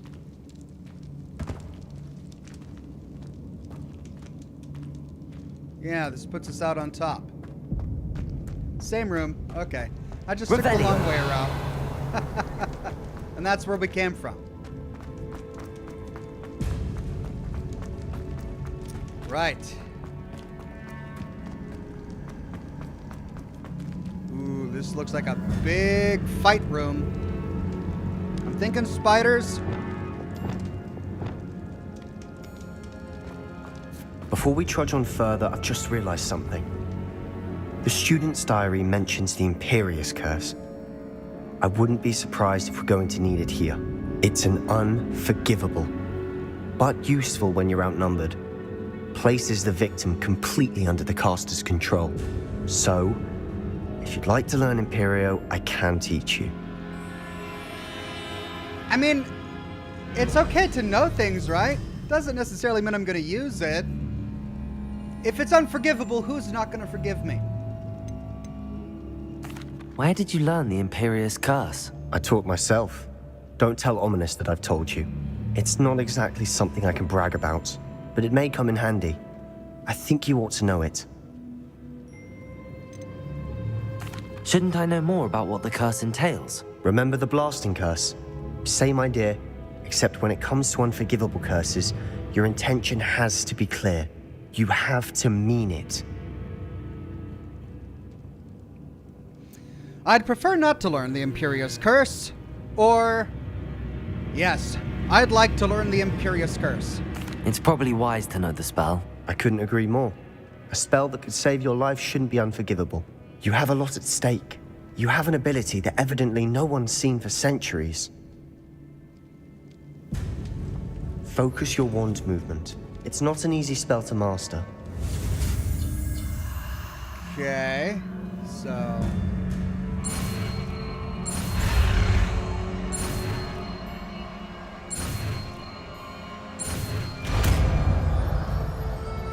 Here we go. Here we go. Something troubling ahead. Be on your guard.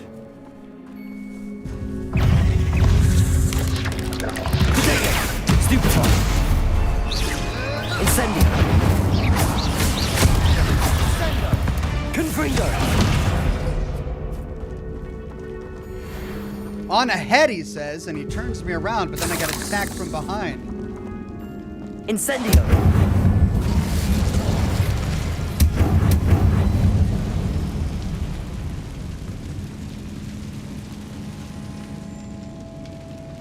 Right.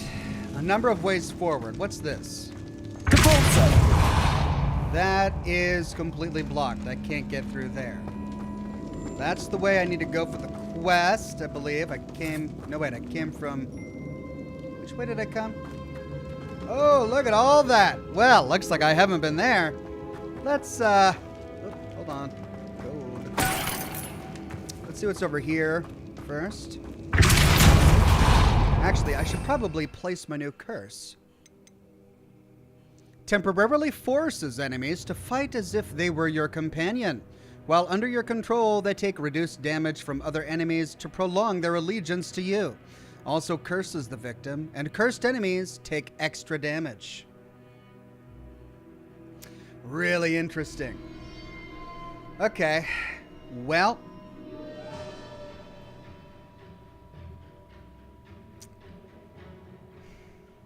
I'm gonna have to optimize this. I don't need fire for everything. Let's try this there for now. Then we'll move this there, move this there, and then we'll put Flipendo here. That opens us up for one more curse that we can learn.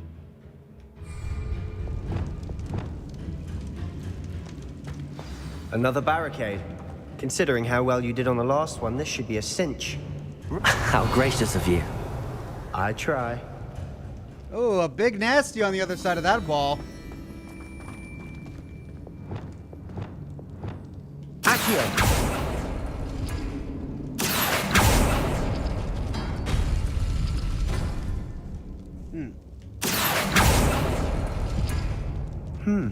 This looks different than what we faced before. Now we're also... That worked. Keep going.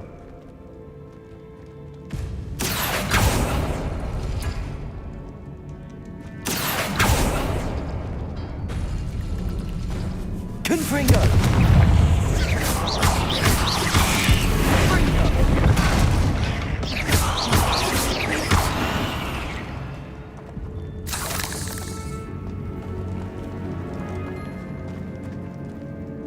Revelio!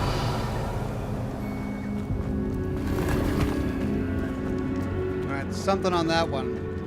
Accio!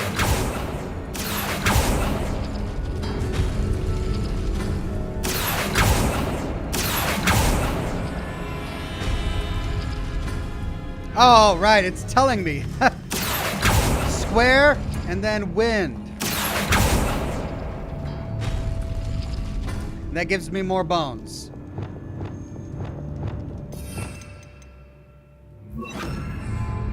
Wingardium Leviosa.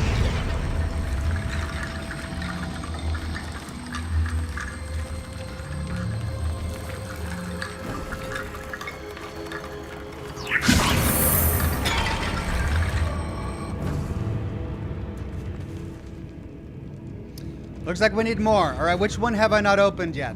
This is square and circle. All right, let's do square. Accio. And which one is circle? This one. There they are. Wingardium Leviosa.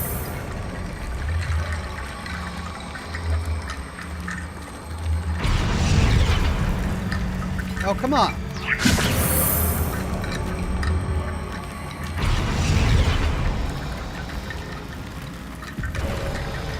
You are head and shoulders above these bones. Nicely done. Head and shoulders above the bones. I see what you did there. All right, did I open all the doors? I think I did. Yeah.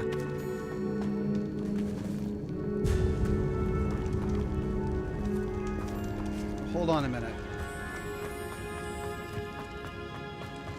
That's the way I need to go. This room has spiders. Incendio.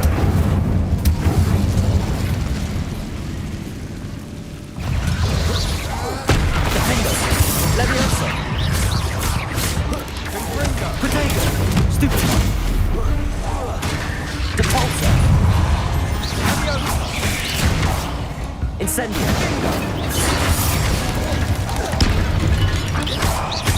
Defendo.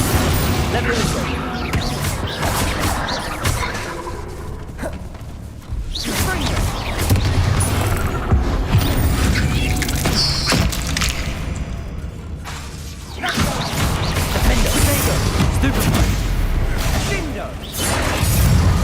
Levioso. Incendio. Depulso.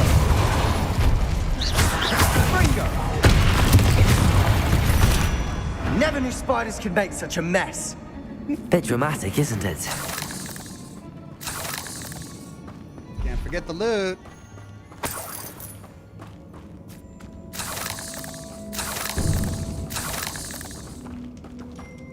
Incendio.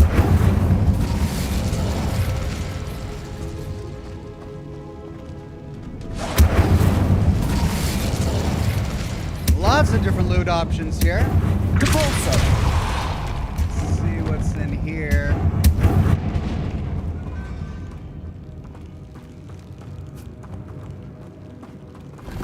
Got a chest. Another chest. Anything else? Revelio. That's the bridge. Ah, money. Okay, that's it for this nook. Let's go check out the next nook. Depulso.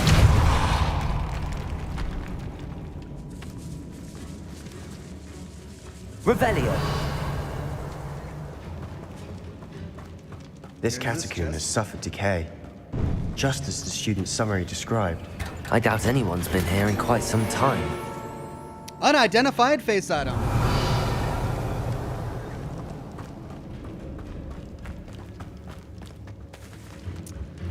Now we've got some levers to pull, and this is going to release some spiders.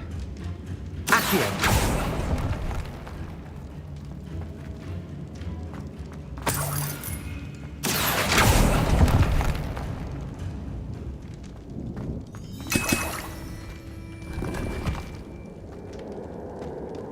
Then Revelio. it's a dead end. Okay, so that's this section explored. Now we go through the other arch we opened. Oh, hold on.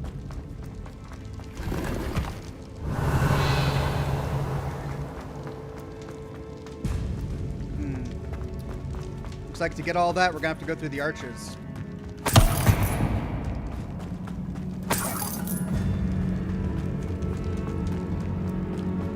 Revelio. Anything else in this room? No, it's all on the other side.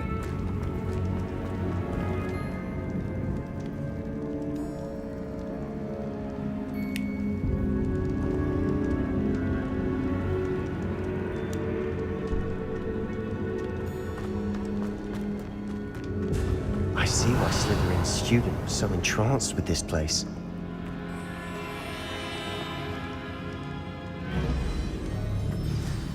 Oh, of course.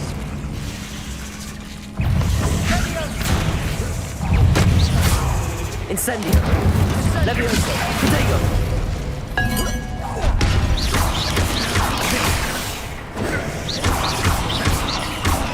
Incendio!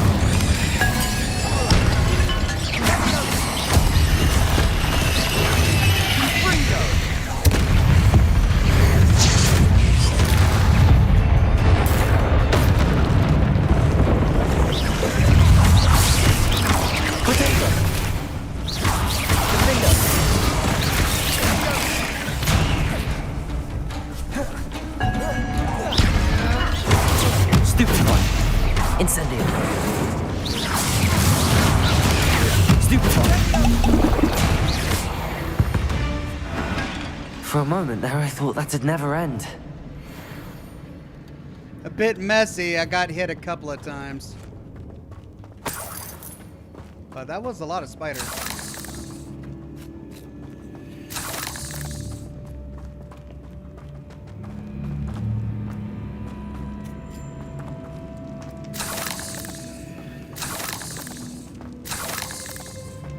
Alright, Revelio.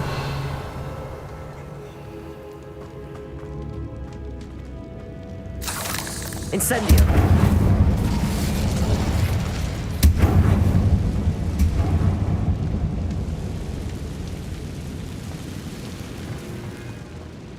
There we go. Revelio. Dead end. Lovely. All that for nothing. Hold on. Don't give up yet. Got Wiggenweld. Accio. Revelio. Those appear to be relics.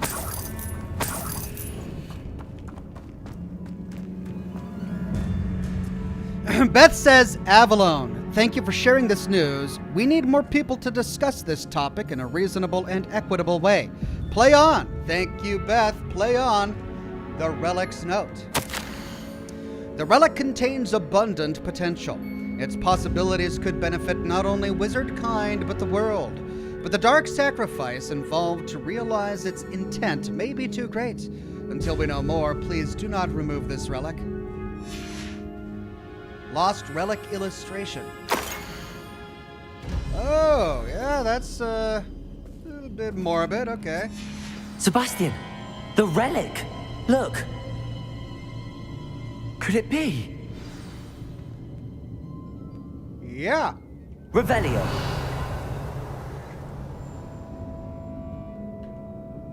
The note and rendition of the relic. It matches. This must be where the student left the relic. I can't believe it. After all this, it lines up. We've really found it. What do you suppose is meant by the dark sacrifice required to realize the relic's potential? I have no idea. But we're here for the relic. Yeah, but a dark sacrifice, Sebastian. That's foreboding. At least. Two options. We should leave the relic alone, and that is our only plan for healing his sister. Or we need that relic. I guess we'll go with we need that relic, because I don't see any other option. It's not like there's... You know what's really going to bother me? Is if they throw some other option out of left field. If you're playing a Super Goody Two-Shoes playthrough and you never learn any of the curses and you don't go along with Sebastian, out of left field they find a cure. Like, oh, because you didn't do any of the dark magic stuff, here's a magical butterfly that cures your sister. But they haven't talked about anything like that. So far, this is the only thing we can think of that could possibly cure his sister. So we'll go with we need the relic. I'm willing to ignore what the journal entry says. We're taking the relic. Agreed. This is meant to be. For Anne's sake, I'm taking it.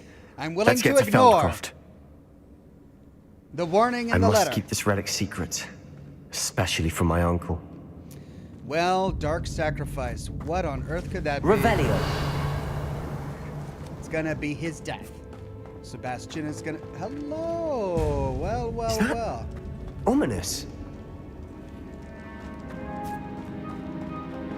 Ominous. The sounds we kept hearing. It was you. You gave me no choice. I had to follow you. Sebastian, please, leave the relic alone. We can find another way to help Anne. I'm sorry, Ominous, but I'm taking it. No, you're not. If you won't put it back, then I will. Hold on, both of you. Sebastian, please, take a step back. Fine, but Ominous knows I won't step back from a fight. Can't believe this. Uh-oh. Is this the Dark Sacrifice? Do we have to kill Ominous? He's like my favorite character. I hope not. KMI says most likely a take a life to save a life stipulation. Ooh. Yeah, I don't like that. And I don't think Anne would like that either. How much did you hear? Everything. I heard you encourage Sebastian to take the relic. Sebastian's done his research. He knows what he's doing. Sebastian makes things sound easy when they could be impossible or dangerous. We need to stop him. And if nothing will change his mind? Something has to. I need your help.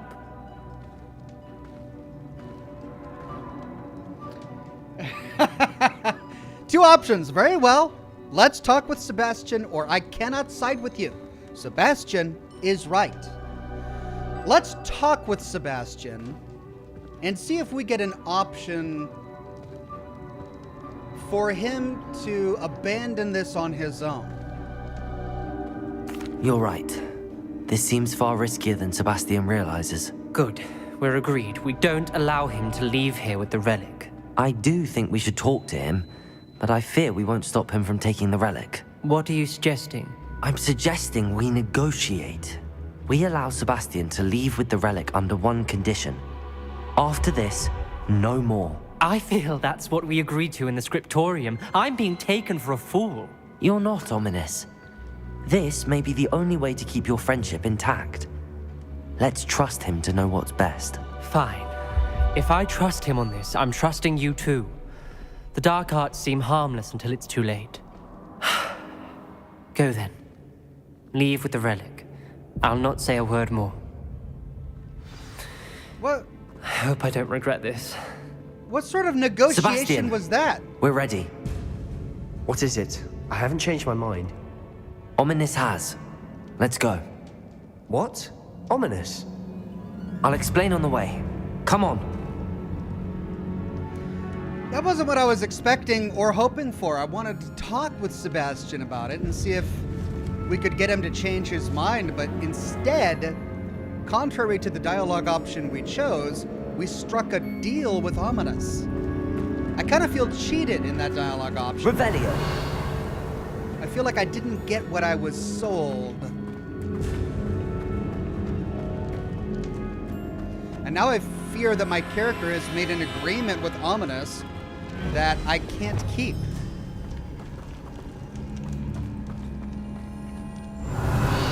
Alright, I'm seeing a few more things hiding in the walls. Let's see if I can find a way over there. It's on the other side of this. Revelio.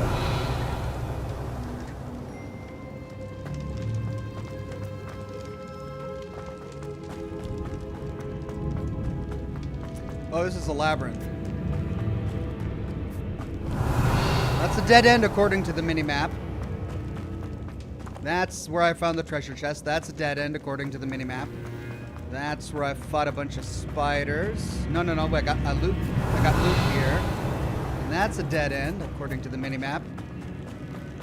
Did I explore every nook and cranny? This is a really interesting dungeon. I'm enjoying it. Lots of potential. Revelio. Okay, so there's something. Oh, I think that's just Horklump. And I can't get through it. Oh.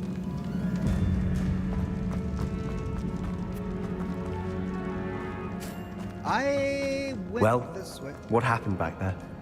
Ominous and I found a compromise. Ominous simply needs a moment with you and he'll change his mind. Is that it? I told him we ought to give you this chance, that the relic is too important to ignore. There has to be more to it than that. Tell me. We agreed on what was needed, Sebastian. You have my word. You're not even gonna tell him? That the agreement was that this was the last thing he takes? I never wanted to keep all this from Ominous. He just doesn't understand. And I did want to worry him all over again. Revelio!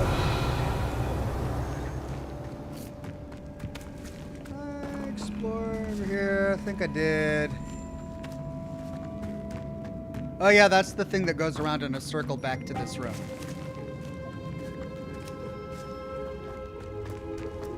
Alright, well I got most of it, if not all of it.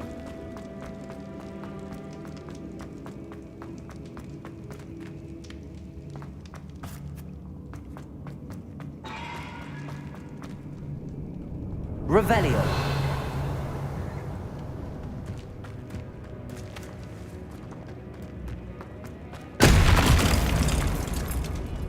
What was that?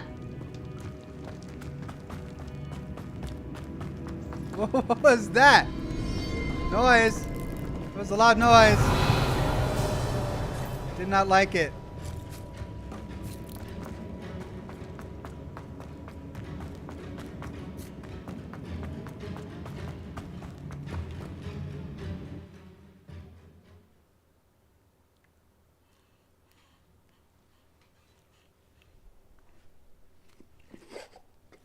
As we were leaving, Ominous wouldn't even acknowledge me. That's not like him. He was troubled, Sebastian. Even though we agreed to it all, it's been a lot to take in. I thought he understood. He knew we couldn't give up. All of this is too important. For Anne.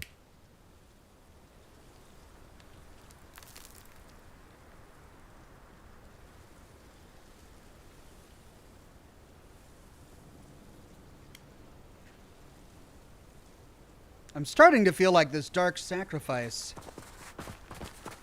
might end up being Ominous's life. All right, come on, Sebastian, we're running.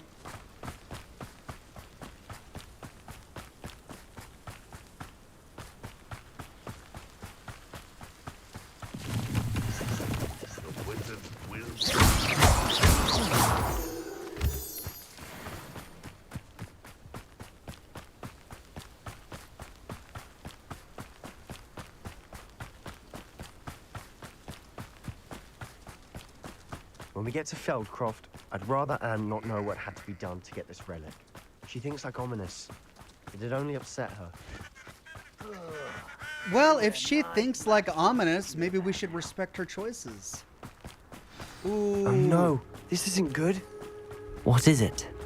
Smoke, over there, by the hamlet. The town is on fire. They're under attack. Let's hurry. You won't stop me. Glacius! Expelliarmus! Imperial!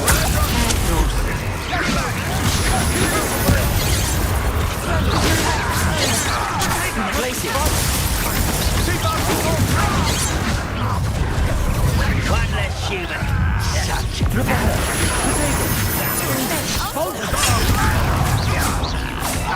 Got him! Glacius! Let's get this over with. You think this is funny? Bastion! Mine!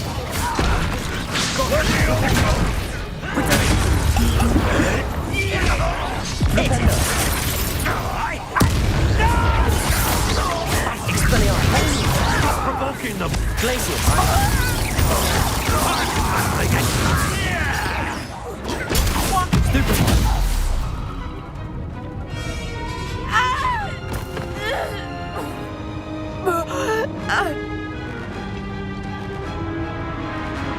Oh no! Oh no!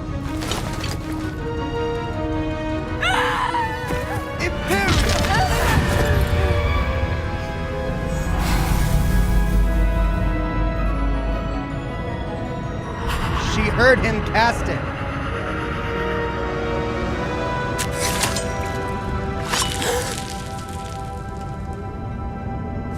He killed himself! Boy, boy. What have you done? Saved my sister. With an unforgivable curse. From that damned book, no doubt. Your father would be ashamed. You've gone too far, Sebastian. Stay away from her. From all of us. Oh. He saved What her did my life. uncle expect me to do? The Imperious curse saved Anne's life. That goblin was going to kill her. I agree. You did what you had to do. If I have to keep proving that to my uncle, I will. He cannot banish me from my own home. From my sister. It might be best to let him calm down a while. May I speak to him? Perhaps I can help to ease the tension a bit. You may be right.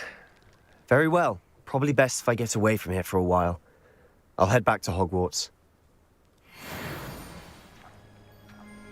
Talk to Solomon Salon.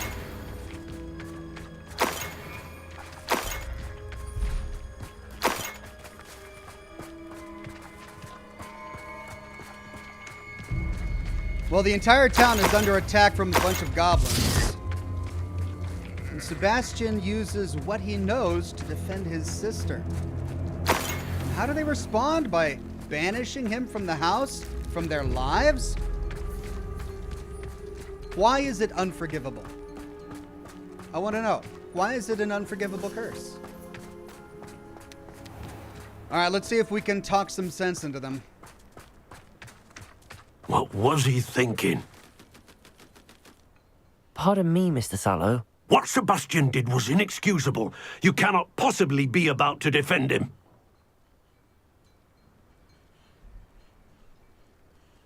My options are Sebastian went too far, or Sebastian saved his sister. That's it. Well, clearly, he did both. But the biggest one is that he saved his sister. Sebastian and I have encountered Ranrock's loyalists before. That goblin would have killed Anne. This family does not resort to using dark magic even against our enemies. What Sebastian did cannot be undone. That you are defending Sebastian's behavior at all tells me everything I need to know. You are as guilty as he is. Sebastian is to come nowhere near Feldcroft, nowhere near Anne. Unforgivable curses are so named for a reason. If I hear that either of you continues down this path, if either of you uses dark magic, I will notify the headmaster immediately. Well, that Why, conversation went Sebastian? well. Quest complete in the shadow of time. I didn't help mollify him at all. But my only other dialogue option was to agree with him, saying, yeah, that was unforgivable. That was really an unforgivable curse. Dark Jedi Princess with a super tip. Thank you very much, Dark Jedi. Can I talk to Anne? I cannot. I believe I read that. Well, let's sell while we can.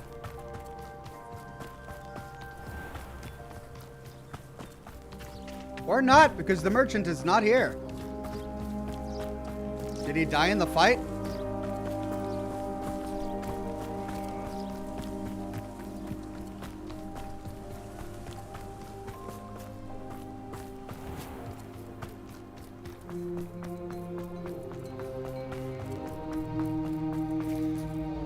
Speak with Sebastian in the Undercroft.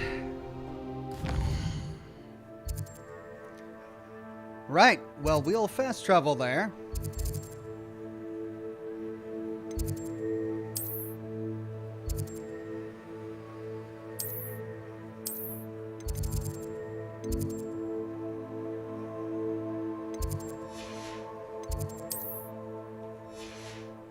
Okay, how do I get to the Undercroft?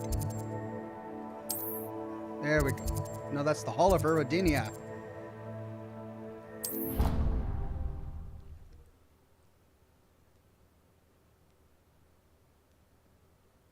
Vicky T says, even though the game makes light of it, the unforgivable curses are the worst things to do in this universe.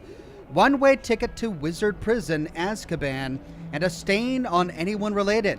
There were other options he could have used. If there were other options he could have used, the game didn't tell us what they were. The entire time we have done this quest, following the dark arts has been the only option ever discussed. They didn't talk about anything else. If there was ever an opportunity, if they ever came to us and said, okay, here's the 3 options that we can do, which do you think we could do? Obviously, I'd say, okay, let's try the non-dark arts way first. Let's try the non-unforgivable curses first. But they don't do that, right? If the game actually has other options to save her, they're doing a poor job of presenting them to us. The way I think that this is laid out is they want us to go down the dark arts path, but if we just don't want to, they want to have another way out for players who don't want to do the dark arts. But that feels like cheap to me, because I might not want to, I might not have done any of the curses or explored any of the dark arts had I known that there were other options to save Anne from a storyline perspective, but they've kind of hidden those from us. We don't know about them until, well, at all. And the only reason I know about them is because the chat is saying so. And they also don't tell us why they're unforgivable. If you're going to give me an unforgivable curse, tell me why it's unforgivable first before I am presented with the choice whether or not to do it. Instead, they're just like, well, here's a bunch of curses. These are unforgivable, or you could just not do them. And those are the only options. Don't do it with no other alternative to saving Anne, or let's do it. Oh, and by the way, they're unforgivable.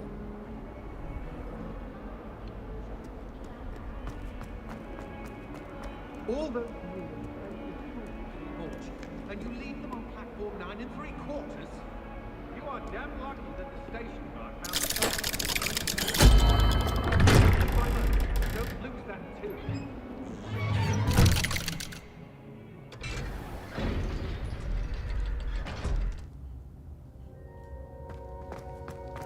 Did you speak with my uncle? Yeah. I wish I had better news about your uncle and Anne. Well, what did he say? I'm afraid he wants you nowhere near Feldcroft. Nor Anne. I had to stop that goblin from killing my sister. He had no right to banish me from my own twin. If he thinks banishing me means I'm going to give up on Anne, he's sorely mistaken. He also said he cannot excuse the use of dark magic in any form, and that if he hears of either of us using it, he'll go straight to Professor Black. Huh? That relic, dark magic or not, is the key to saving Anne. To reverse that curse.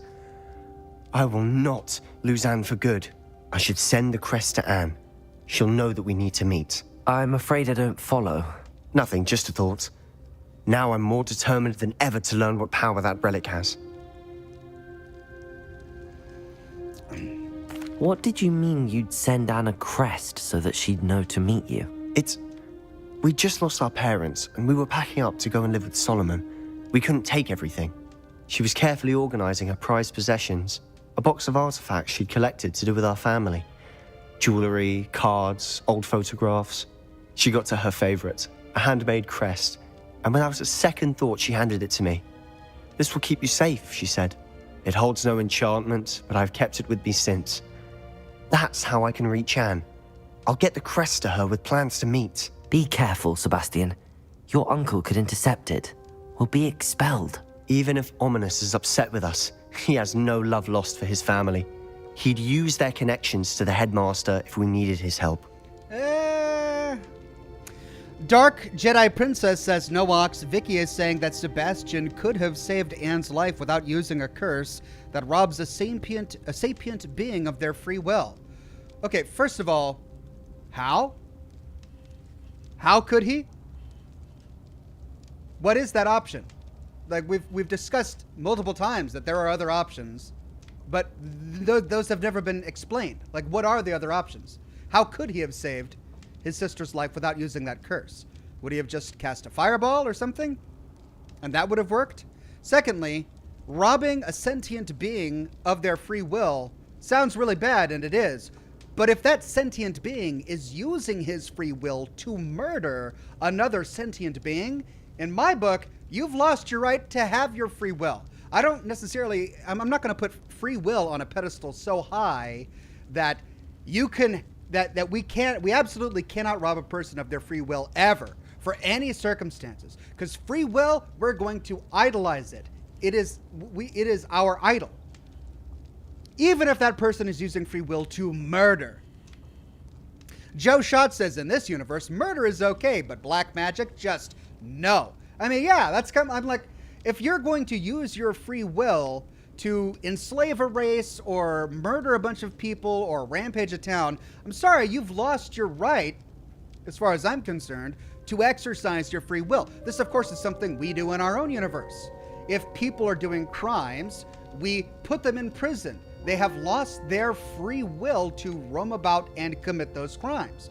We no longer, as a society, trust them to use their free will responsibly.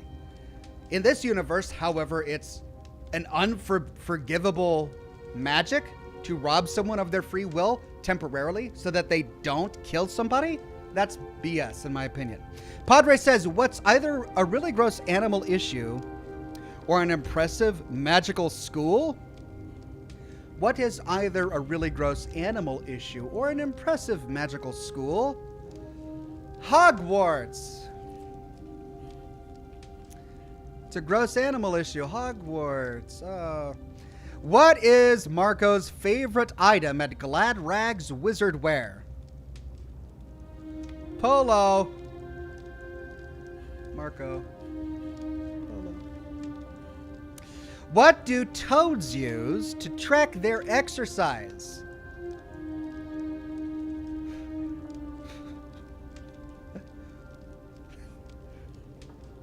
Fit ribbits. Oh, it's the dumb ones that always get me. Padre. Fitbits, fit ribbits. Afternoon, Oxen Chairs. Thank you, Padre. Afternoon, my friend. Von Rex says, as with most things in Harry Potter world, there is no logic, just what the author chose to write. Okay, I accept that that's true. But from the perspective of a viewer, even a fan who's trying to invest in the world, I want to know the logic behind it. Like, if you're going to make an entire class of curses unforgivable, I need to know why, right? If I can use Incendio to kill a person, and even if I use Incendio to murder a person, that's still forgivable, right? Presumably, because Incendio is not an unforgivable curse. But if I use another curse to save a person, but that curse happens to be unforgivable, suddenly I'm in Azkaban? What? Jocelyn Ryan says lack of free will went as far as they can make you kill yourself or others. Using others as murder weapons made it unforgivable. But people can do that without curses. People use blackmail to make others murder other people, right? There are lots of things that you can do to control the will of another person, to cause them to do something they otherwise would not have done, something they might even morally object to, that isn't an unforgivable curse. If I used blackmail to force somebody to kidnap someone, to force somebody to poison someone, is that unforgivable? Because that's essentially the same thing. The only difference is it's not a curse. Right? I shall wait to hear from you then. Thank you. I very much appreciate you standing by me through all of this. I'll send you an owl when I have news. What I want to know is what this magical alternative was that we could have chosen at any time to avoid using these awful, awful curses. What was it? It's never presented. Our options have been use the curse, learn the curse, or not. They haven't presented us with don't learn the curse, and you'll get this special ability to fill in for the place the curse would have used. They don't tell us that. Julian Z says, I'm guessing that what they're saying is he could have cast Glacius, Arresto Momentum, Petrificus Totalis. I guess they're asking why he chose that one. Presumably because it was his only choice. I'm assuming from the story perspective that had he not used that curse, she would have died, right? I mean, we've found moments during combat where any other spell is blocked by a shield that they're using, or maybe the creature is too large and you can't push him or pull him, right? There are lots of moments in combat where you have to choose a certain spell because certain things don't work. Maybe in that moment, the only spell that would have saved his sister's life was that curse. And presumably that's why he used it, because even Sebastian said that it was a last resort, that he would only ever use it if nothing else would have worked. And so I suppose from a storyline perspective, we're trusting that this was that opportunity. Sebastian only used it because it's the only thing that would have saved his sister. I am now curious to see how that would have played out had he not learned that curse. How would that quest played out? Would she have died? If not, if he would have magically pulled something else out of his hat, then I feel ripped off as the player. Because I want to know that he's got these other abilities that would have been equally as effective in that situation as a curse. Dark Jedi Princess says Sebastian could have used the disarming curse to rip the sword from the Loyalist's hands, or acioed and depulsoed him away from Anne. Presuming that it would have worked in that situation, yeah. But I'm assuming that the curse was the only option Sebastian had, which is why he used it. Scotty P says, if Sebastian had used the curse to force the goblin to surrender instead of stab himself, would that still be worse than blasting him to pieces? That's a great point, because the curse simply removes that creature's free will, right? You are now in control of that creature. Sebastian, in that moment, chose to make the goblin commit suicide, right? But what if he had chosen to make the goblin kneel down and put his hands behind his back and surrender? It's still an unforgivable curse. It's not the fact that the goblin is dead that his uncle is upset, because we were sitting there killing lots of goblins. All of the wizards in the town killed dozens of goblins. No, it's the fact that he used that curse that his uncle is bothered by, which is weird because they don't explain why that curse is unforgivable. Vicky T says, 1, curse tortures horrifically. 2, takes over free will, and you can make them do anything. You can't fight it, and no memory of it. 3, instant death. Sebastian is a plot point on how tempting dark arts are. He keeps doing it first. I see, so you're saying that his first knee-jerk reaction, his go-to category of spells is to use a curse. And had he not learned them, had we not gone down this path with him, he would have found another option. That he doesn't really need the curses, but he thinks he does. That's an interesting point. Lycos says, let's also remember how unreasonable Solomon was. During combat, he scolded Seb for provoking them when they were already in kill frenzies.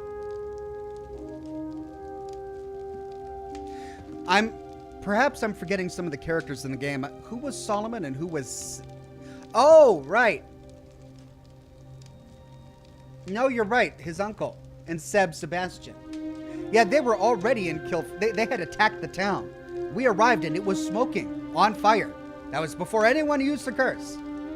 That's a great point, Lycos. All right, where were we? Let's grab our next quest. What's this one? It's all gobbledygook. Speak with Amit. Because Amit speaks gobbledygook. Let's do it.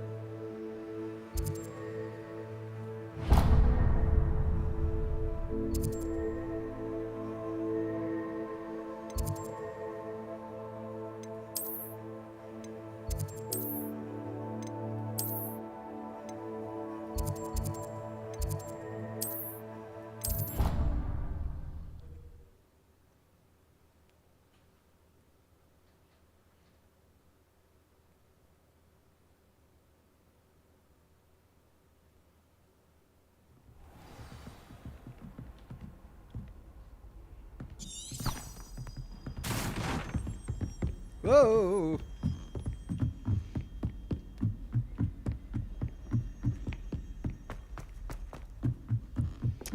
Now he's up here stargazing. We learned that he could speak gobbledygook. As sort of as an aside, when he was teaching us about using telescopes. And Peeve is just the most annoying ghost ever. Hello there. Hello there, Amit. Hello, Amit. Do I recall you saying that you speak gobbledygook? I did. I mean, I do. Speak it. Is this to do with the goblin I saw you with in Hogsmeade? It is. His name is Lodgok. We could use your help with something. He's waiting for me near a goblin mine. Would you be willing to help? Of course! How exciting! I mean, well, might this be dangerous? I think he simply wants to show me something that involves gobbledygook. If it helps, he's a friend of Sirona's. Good to hear. Good to hear. If Sirona trusts him, then I feel much better. You said you know gobbledygook, but how well? I've been reading it for as long as I've been reading English. My parents have an extensive library. Once I grew bored with the classics, I devoured goblin writings. I'd tell you some titles, but you wouldn't understand them. Have you ever spoken directly to a goblin? Unbelievably, no. I'm so looking forward to it. Actually conversing in gobbledygook with a native speaker. Cannot wait to confirm subtle bits of pronunciation and tone that may have eluded me, being self-taught and all. Lodgok is waiting. Shall we go? Of course. I just want to check the pronunciation of a couple of key terms first. So I will meet you there. All right, meet Lodgok near the mine entrance. Barney says, sorry, Ox. Muted the discussion until it was over. Too irritating. Well, thanks for letting me know. All right, meet him by the mine. So presumably we can just fast travel there. Yeah, that's a ways away. And is he gonna walk? Oh, I don't have that waypoint yet. Let's go there and snag it.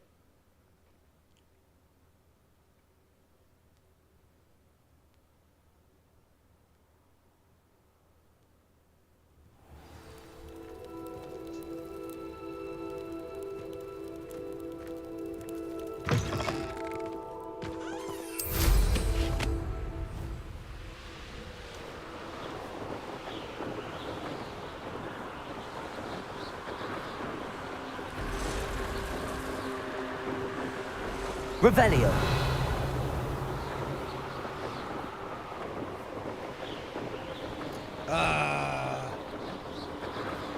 Well, all right, let's get this while we're here.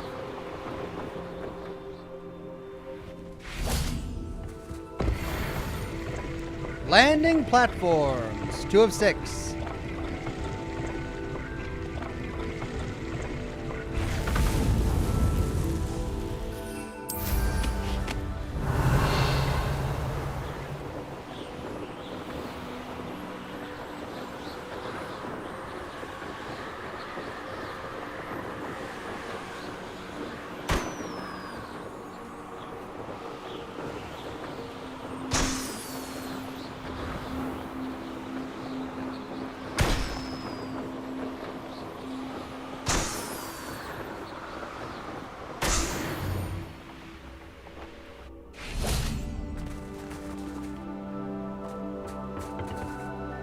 A friend who speaks gobbledygook is meeting us. Before he arrives, perhaps you could tell me why we're here? Of course. Unfortunately, presenting Ranrock with the Helmet of Urtkot did not have the effect I'd hoped. Because he knew the details surrounding its plunder, he presumed I'd had help from a witch or wizard in retrieving it. Well, you're good. You should have expected that, we can say, but you had no choice. How else did he expect Goblinkind to get the helmet back? Seems he has no interest in making amends with you. I'm afraid we do not have the luxury of rational expectation when it comes to Ranrock. Damn Bragbor and his blasted journals. Bragbor? An ancestor of Ranrock's, renowned metal worker. If we are to work together, I suppose I must tell you more. Not long ago, Ranrock sent me to collect a recently unearthed set of Bragbor's journals. They described repositories that Bragbor had been commissioned to build for a group of witches and wizards. What do you mean, repositories? Large, magically fortified receptacles crafted from goblin metal. Ranrock recruited others to help me locate the repositories. We were to search anywhere that was connected to 5 names mentioned in the journals. Rackham, Fitzgerald, Bakar, Morganach, and Rookwood. Rookwood Castle. That is where we began our search. Why does Ranrock care so much about these repositories? He cares about what they contain. For centuries, wizards have refused to share their magical knowledge with goblins. Your kind will not even let us carry wands. Thus, many goblins, myself included, have spent our lives mistrusting wizard kind. Ranrock was convinced that the repositories contained a magical power that wizards wanted to keep for themselves. He is determined to take it for goblin kind. But Here comes my friend Amit. Probably best to continue our conversation later. Greetings, Lord Cock. It is an honor, sir. You speak gobbledygook. Oh, Bacalio. Enough. Please do not tell me that was meant to be gobbledygook. Yes. Perhaps my pronunciation was a bit off. I imagine certain dialects differ. This poor guy. Pronunciation is not the issue. I barely recognize that as language. I trust you can read gobbledygook better than you can speak it? I can, Sir Lodgok. Ouch. Just Lodgok. Thankfully, we only need someone who can decipher written plans, since I cannot join you in the mine. What written plans? And why can't you come with us? We need some idea of what Ranrock knows or is plotting. I suspect a careless loyalist may have left plans behind. And I'm unable to join you because I cannot risk anyone reporting my presence to Ranrock. All you need to do is not be seen, either by the eye above the enchanted door or a loitering loyalist. An eye above the enchanted door? Poor Amit, he was so excited to come down here and learn the small little subtleties that he needs to fix. But the guy's like, no, that is not even language. I don't even understand that. He was so deflated. He was like, oh, well, I can read it. What else should we know about the enchanted door? The door will not open while the eye can see you. You and your friend must be invisible to it to gain access. From what I know of wizard magic, that shouldn't be too difficult to achieve. Great. Amit and I can do this. I will await your return. So don't let the eye see you. I shall see you soon. Ranker says, the 3 curses are hammers that turn any problem into a nail. You also have to truly want the curse to happen with murderous or tortuous intent. Yikes. Well, is it murderous intent when you're using a curse to defend yourself? Because not even Sebastian used the curse to attack somebody. He used it to defend his sister. That's not really murderous intent, though. He wanted to destroy the goblin, but we were all destroying goblins. So could that be conceived as murderous intent, the way he used it? Presumably he wouldn't have been able to use it unless he had murderous intent. But was it murder to defend his sister? This is where the waters get a bit muddy. Okay, let's see. Let's put on our invisibility spell here so that we can't be seen by the eye above the door. Okay. Expelliarmus! Whoops. Clever. There we go.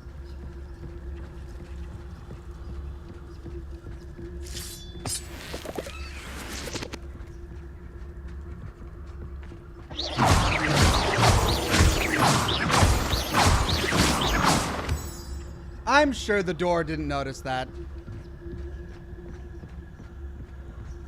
The door is looking at us.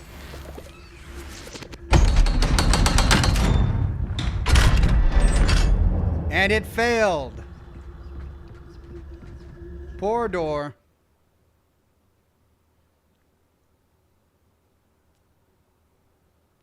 Books so rarely prepare one for reality. A real goblin mine. It's even grander than I had expected.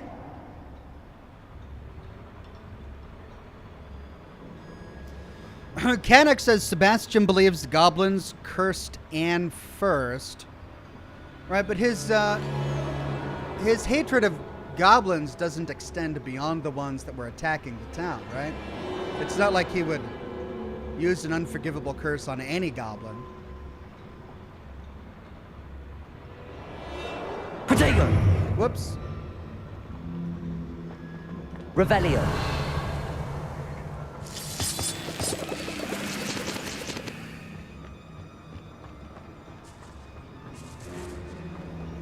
I cannot believe I met a goblin. Let's just learn what we can and get out. Look at this lift. Incendio. Impressive workmanship for so simple a device. Impressive workmanship aside, it's the only way forward.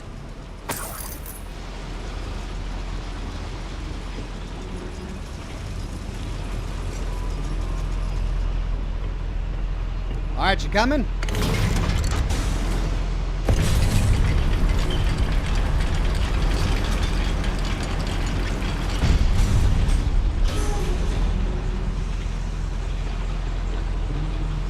Vicky T says, I think he would, Ox. He's going dark side fast. You think there's any way we can prevent him from going full on Darth Vader? I hope so. I still can't believe we're inside a real goblin mine. Meat, can you stop, like, fanboying out, please? Accio. What does that do?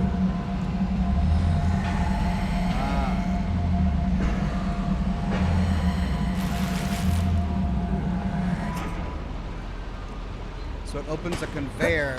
Presumably we can't get up there.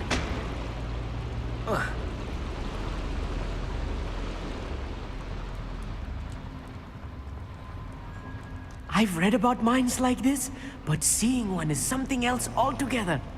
Oh, can you just be quiet the rest of this, please? Accio.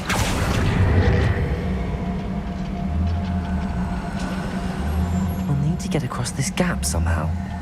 How nice of you to stop by. Who's talking?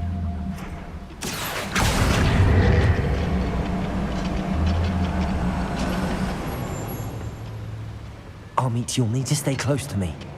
I've dealt with worse enemies than these. Imperial.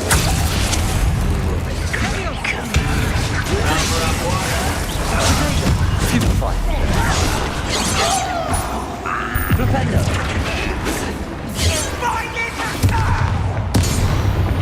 That was a little more than I'm used to. I'll get us through here safely, Armit. You have my word.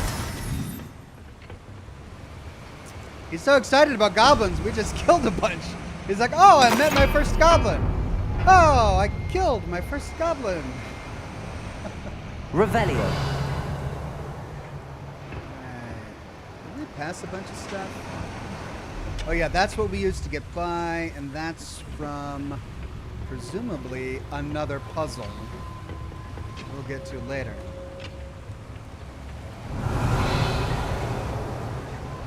So that's going to open that door.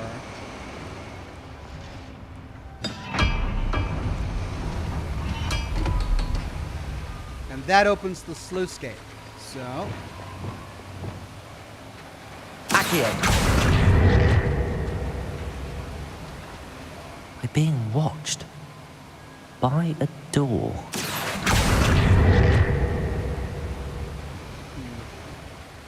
Okay, well, it didn't open the sluice gate like I thought. We won't get through as long as we can be seen by that eye. I know, I get it.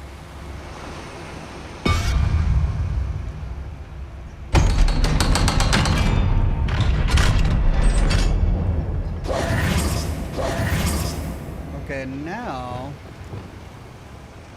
Accio. What does that do? Huh. Flipendo. Ah, Well, it doesn't seem to respond to anything that I've got. Padre says, not to beat a dead horse, but remember the author got beat by her husband, often allegedly, so of course murder is good to go, but restricting her free will is right out. Kind of sounds like the novel is a screw you to her ex. I didn't know any of that. Huh. I don't know if I'm qualified to psychoanalyze how curses are related to her own personal trauma. Gosh, it's dark. Revelio.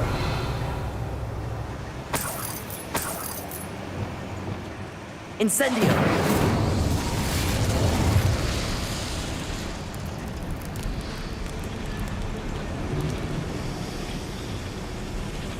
Ah, now. Accio.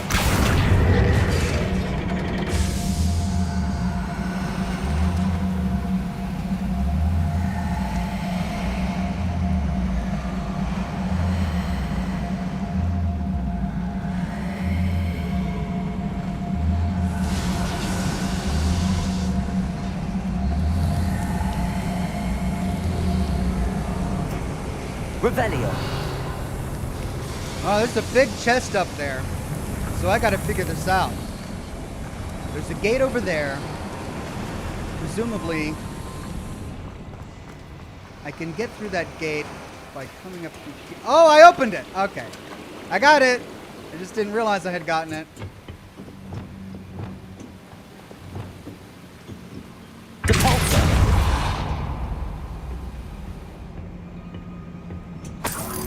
Yay! Treasure.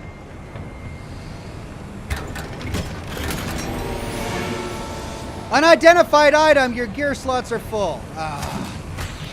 Whoops. I just threw a chomping cabbage. All right, let's get rid of green stuff. Purple, purple, blue, blue. Oh, I don't have any green stuff, do I? No, it's all really good. Yeah, here we go, green stuff.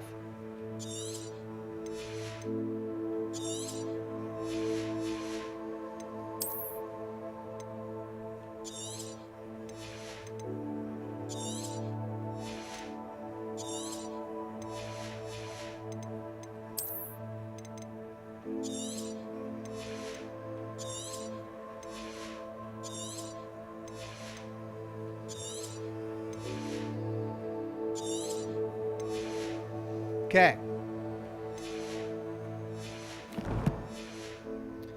Got rid of all the green stuff. Opens up my slots for more.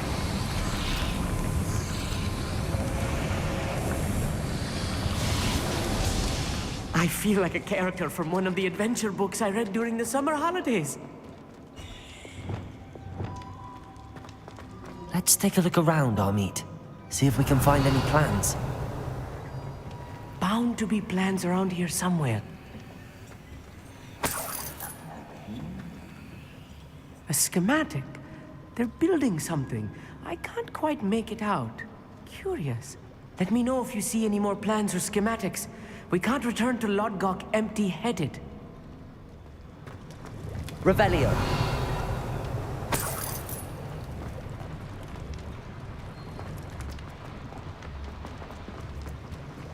All right, staircase up, path over there.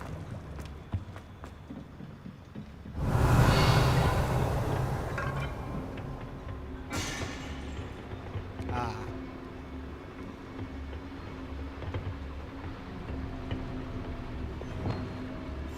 Right. Don't wish to be seen, do we? Ready to fight! One less. That's the last loyalist. Unfortunate, really. I'd imagine most goblins to be brilliant and kind.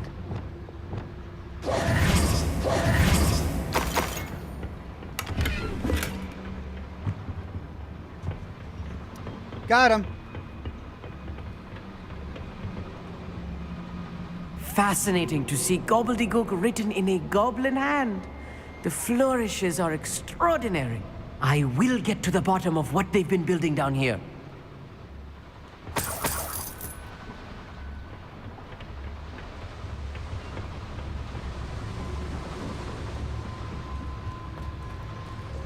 Revelio.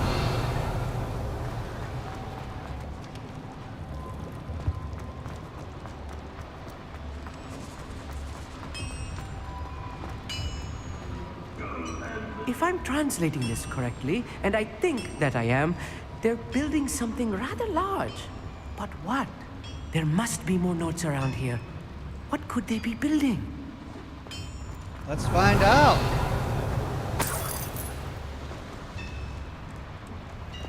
Let's keep going. I don't think I missed anything. I'm quite good at sneaking about. You'll see.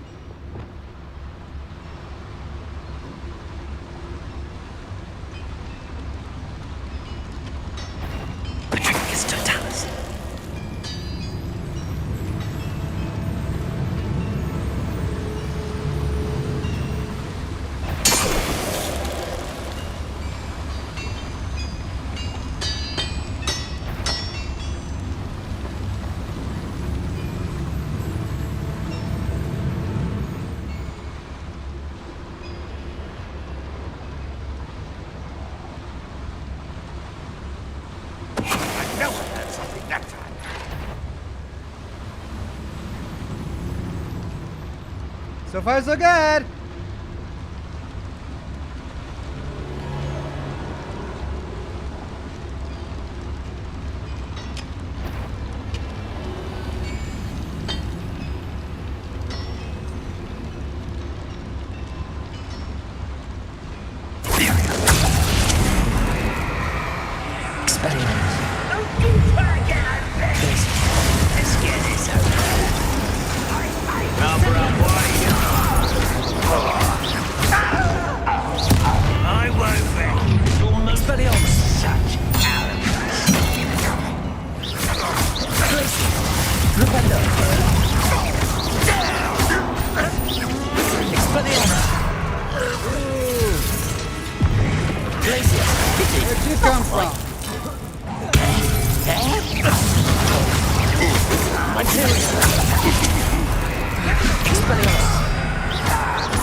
Stay close.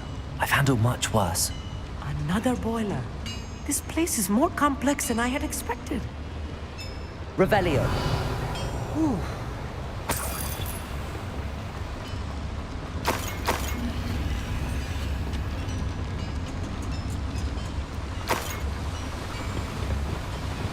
Incendio. Accio.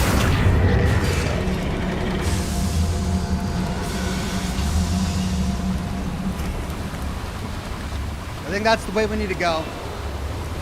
Let's finish exploring this first. Revelio.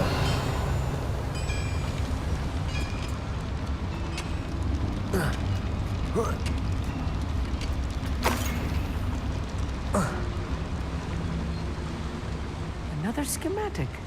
What are they going to build? This mine is too small for whatever it is. He's read 4 schematics so far, and all he can get from them are that the goblins are building something, and it's big. Alright, treasure chest up there.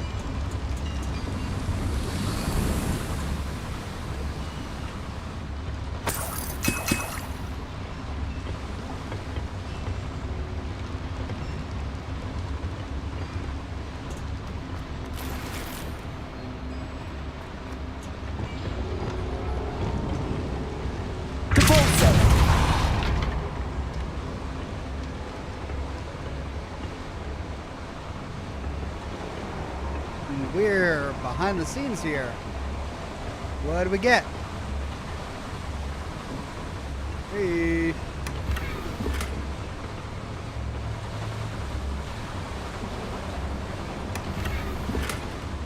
Medium constructed decoration. Revelio.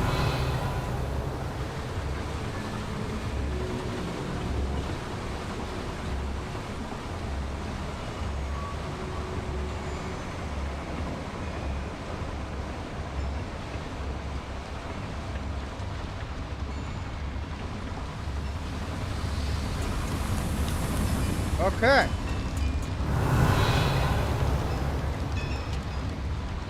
Ah. Almost forgot this one.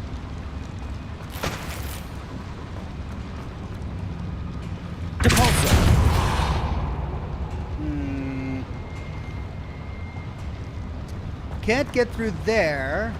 I bet this path will come out on the other side of it, though.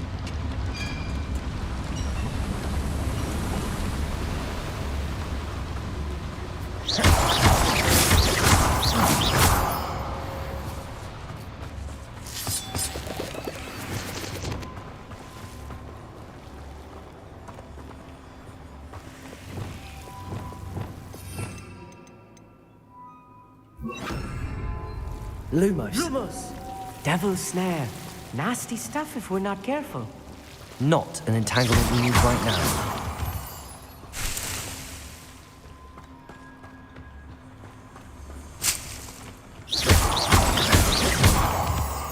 Lumos. Lumos!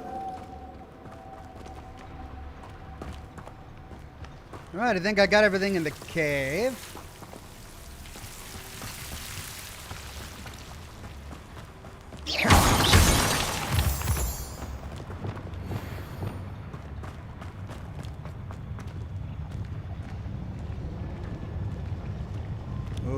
Any who oppose Ranrock will be eliminated. Well, maybe we can get lucky again and take out most of them. Expelliarmus. Hello? Whoopsie.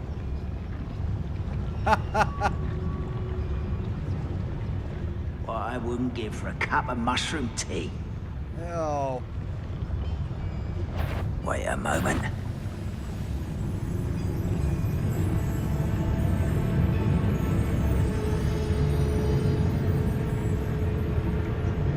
Oh, I heard something.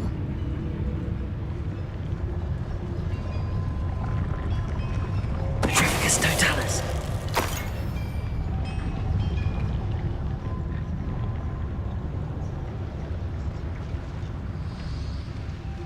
Ah, can't use that to get behind him.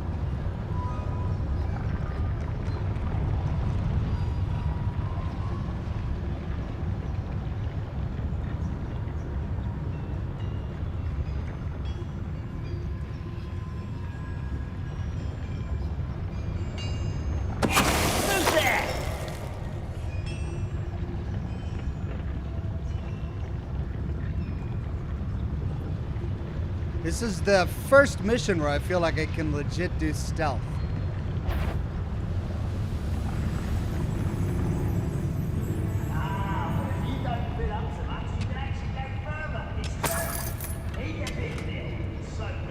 It's a dead end! No!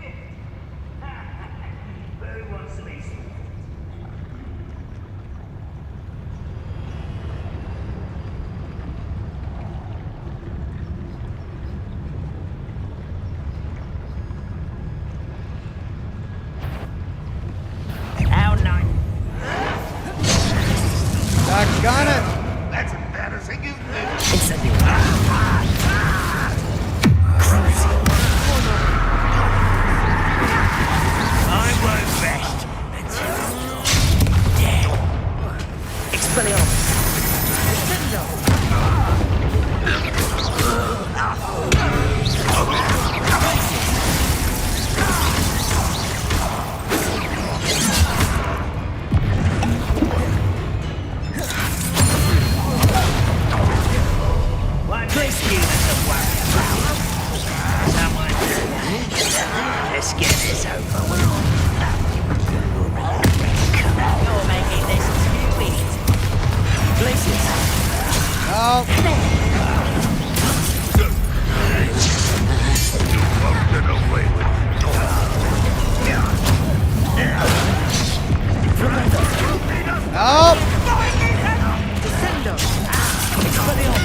Flipendo. Imperio. Descendo. Glacius. Expelliarmus.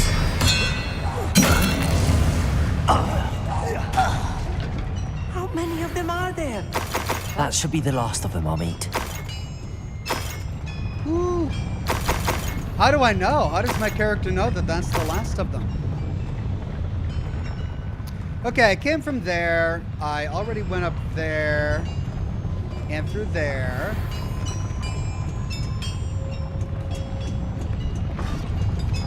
Revelio. Okay. So we gotta pull on that. Do we need to set anything on fire?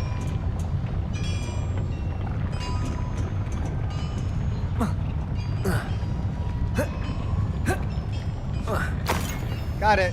No, I don't think we do.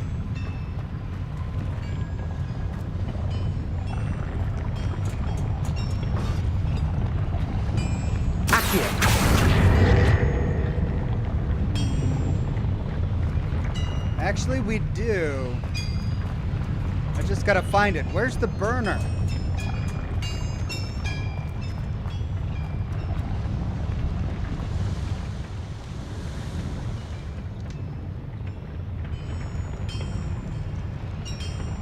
Is it this? Oh, that's already on fire. Is it over here? We gotta somehow turn a boiler on.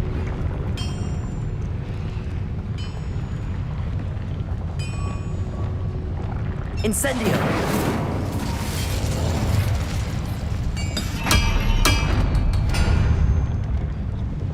Oh, right. Clever.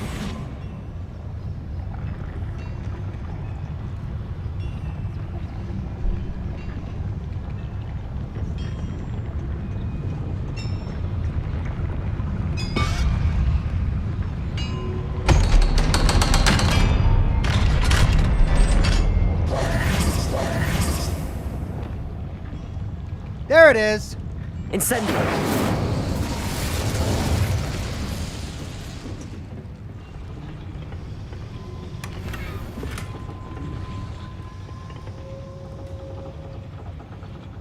That's the evidence for Ranrock's plan. But now that I've turned on the boiler, what happens when I push this? Accio.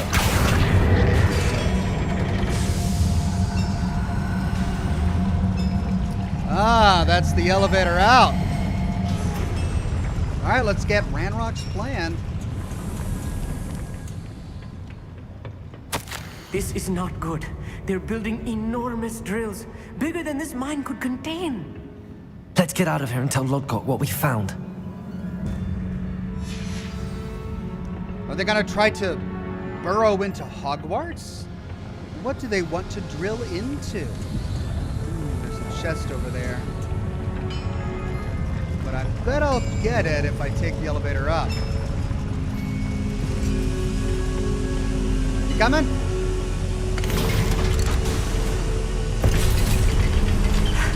I need a moment to catch my breath. This was more than I bargained for. I'm glad you came with me, Amit. Now that we know what they're up to, we can get out of here.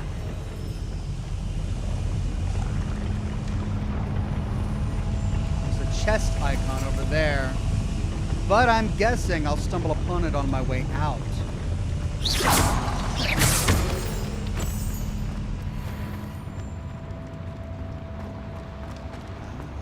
Yep, here we go. Aloha Mora.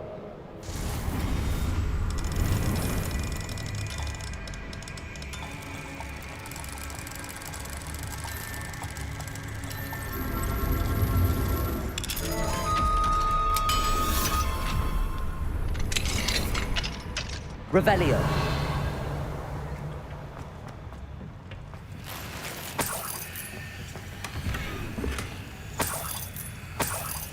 Mooncalf statue.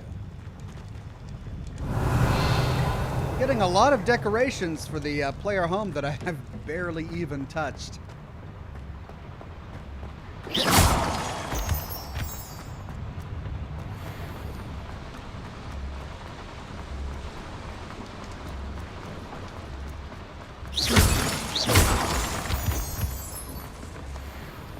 We're almost out of here, Amit. Look, the lift. A welcome sight indeed. That's what someone says right before a big boss battle.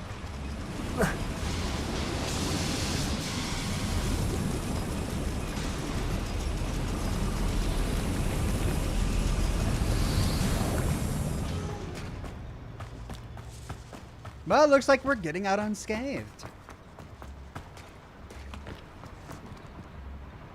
All right.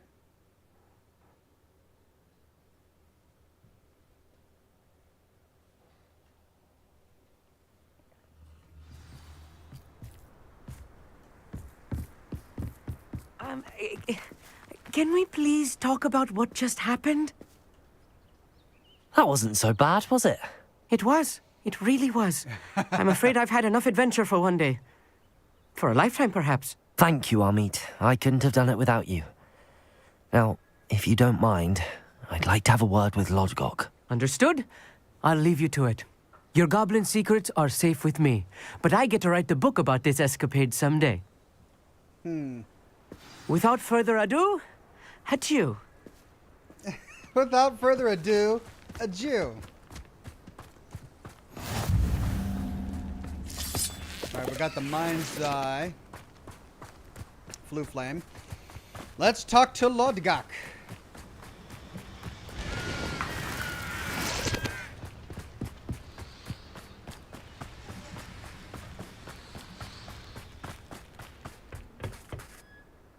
They're building enormous drills.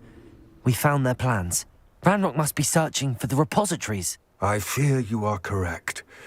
Other than Rookwood Castle, however, I do not know where else he plans to search. I've been wondering about something else you said before we entered the mine. Yes? If you share Ranrock's views, then why are you helping me?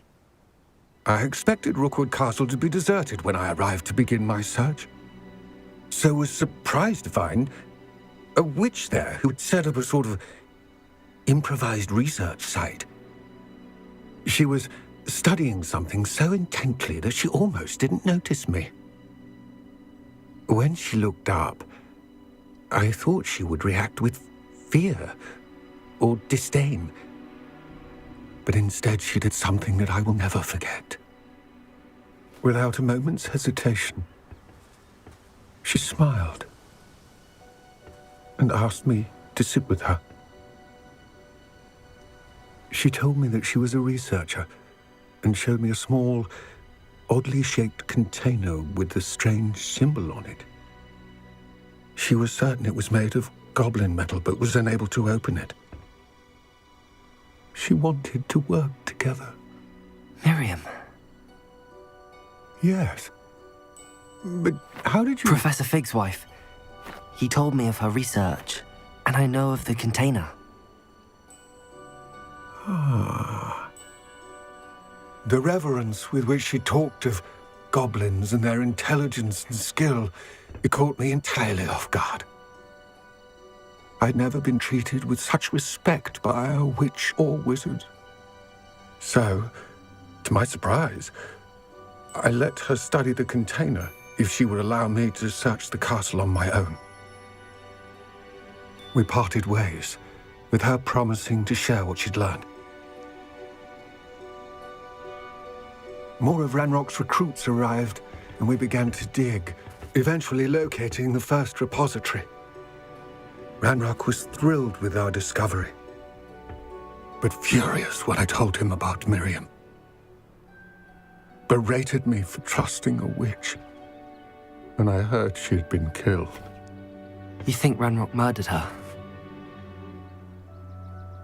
I don't want to believe it, but I don't know. After that, something shifted in me.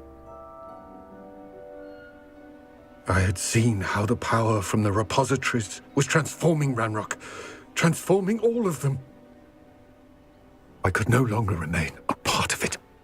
Thank you, Lodgok, for telling me this. I tell you all of this so that you understand what is at stake. Ranrock never found all of Bragbor's journals, but the ones he did find suggest that Bragbor at some point built a repository far greater in size than the one beneath Rookwood Castle. What you've discovered here today worries me deeply. If Ranrock learns of the location of that repository, I fear we shall be destined for a great war. I will find out what Ranrock knows. Watch for my owl.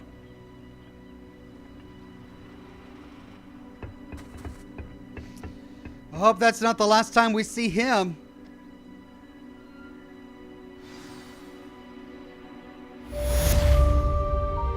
Quest complete, it's all gobbledygook. So he was pacified by simply being shown respect. It's amazing what a little bit of respect towards someone you don't expect it from will do to you. But it makes me wonder, because he did say that as they acquired more and more of that ancient power, that it changed Ragnarok, or Ragnarok, what's his name? Ragnarok, and the other goblins that were with him. So the ones that we're fighting, the loyalists, the Ranrock loyalists, are they not themselves? Are they in some sort of power frenzy from being in too close contact? If we could somehow spare them and then destroy this source that's altering their minds, would we be able to save lives? Sadly, I don't think we're going to have an option like that. Okay. We are whipping through these quests, and I'm enjoying it. I don't think I want to get lost in any more Merlin trials for now. Professor Howland's assignment, still not sure how I'm going to do that without exploring deeper south. I bet I could find a Dairy Call if I go south to that section of the map I haven't explored yet. But perhaps one of these quests will take us there, and I can kill two birds with one stone. We have In the Shadow of the Mine, meet Sebastian by the Overlook, or a Dragon Debrief. I'm enjoying these character side quests, so we'll do a Dragon Debrief for now, and then meet Sebastian by the Mine. I should probably go to town. Oh, there we go. I was about to say go to town. Let's sell stuff. Actually, I should get stuff identified first. Let's go to the Room of Requirement. Let's identify the stuff in our bag. Let's swap out any gear as necessary. Then we'll go sell.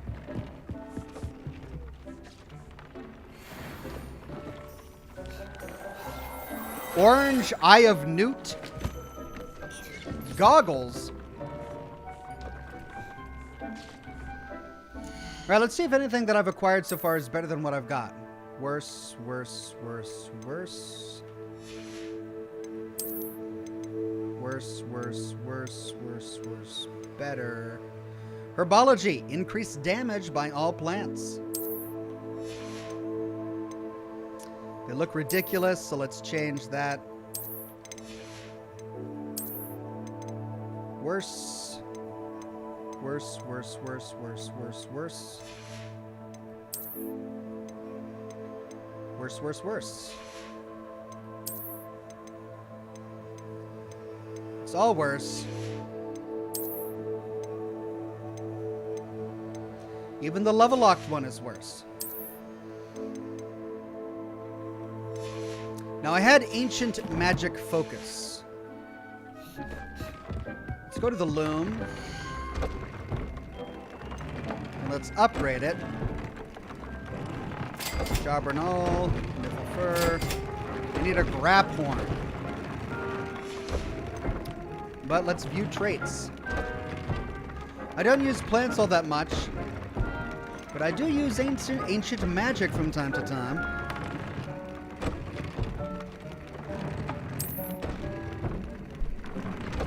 So we'll weave that in. Might as well stock up on plants and stuff.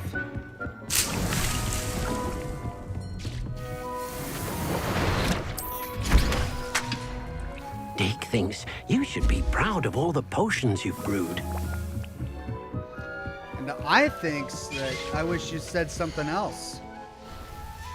Right, invisibility is full. That's for something I don't have materials for. The focus one. I believe Maxima is full. Oh. So we'll do another Maxima. Now it's full. Thunderbrew. Thunderbrew. Thunderbrew. Gotta focus. Okay. Full on Thunderbrew. Full on Urtus. Hey, free Moonstone.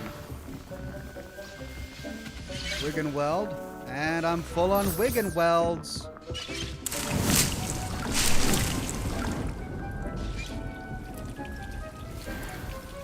Knotgrass Spring, Mallow Sweet Leaves.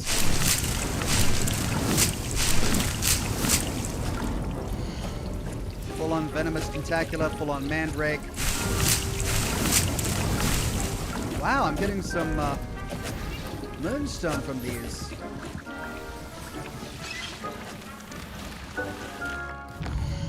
But I can spend that later. All right, let's go to Hogsmeade. Let's head here, sell some stuff, and then continue with the quest.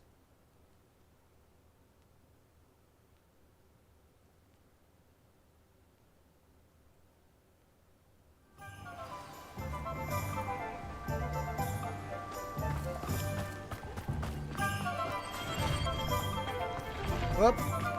Yeah, I'll be with you in just a second. Got to sell first. We have Hang everything tight, a young Poppy. student might need when it comes to potions. Have a good look around.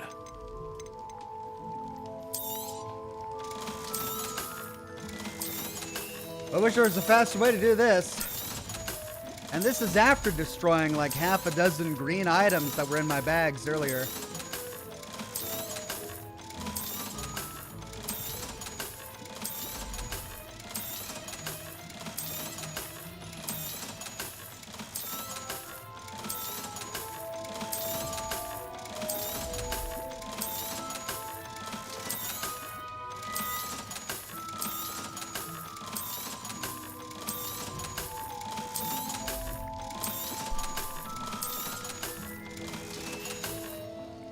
I hope to see you again.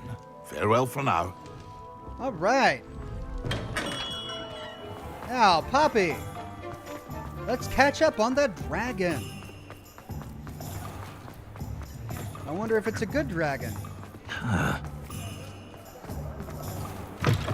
It did spare our lives after we saved None him. too pleased. Seems he's been burgled. I shall pretend I never heard the rumors of your involvement. That's the guy whose cellar I went into and stole those plants. She I'll knows. say it again. Over here. This is a change of pace from our last outing. Don't remind me.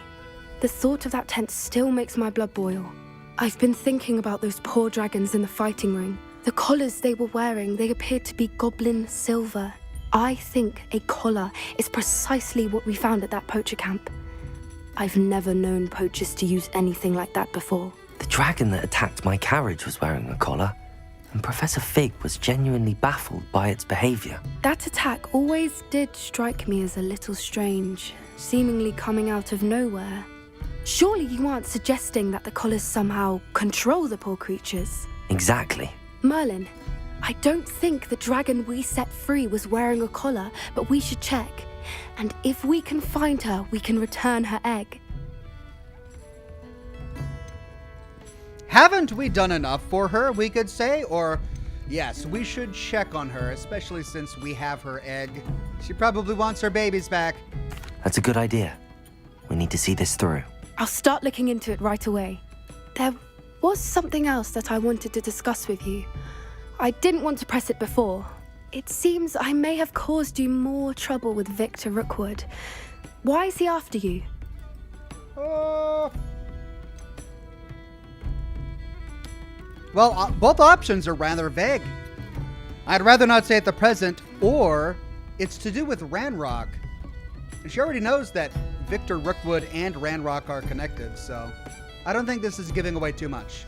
Rookwood is working with Ranrock, and Ranrock is after something I found at Gringotts. Fig had a portkey that led us there after the dragon attack. Okay, yeah, tell the whole It's story. a bit of a long story, and Fig had asked that I not speak of it yet. Goodness. Well, that certainly helps to shed light on what we saw at the tent. Don't worry, I'll guard your secret as if it were my own. I shan't press for more details. In fact, I should probably be going. I'd like to track that dragon down as soon as I can. I'll let you know when I have news of her location. Oh, we're not doing this one now then. Okay. I'm sure you had your reasons, but breaking into Alfred Lawley's home wasn't the brightest idea. She's gonna talk about my theft the entire rest of the game, won't she? And here I had made friends with her, and she'd been helping me out. And now she thinks I'm a thief. I mean, I am a thief, but I did it for a guy, another Folks guy. still talk about you taking down that troll in the village circle. You certainly made an impression. That's good. Yeah, talk about that more often, please. Okay. Well, I guess that means we need to go meet Seb. In the shadow of the mine.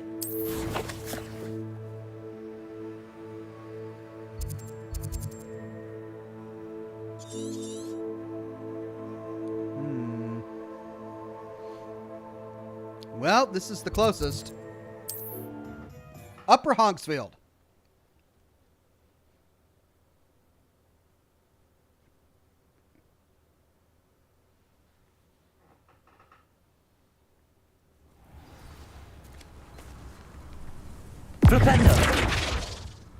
Whoops.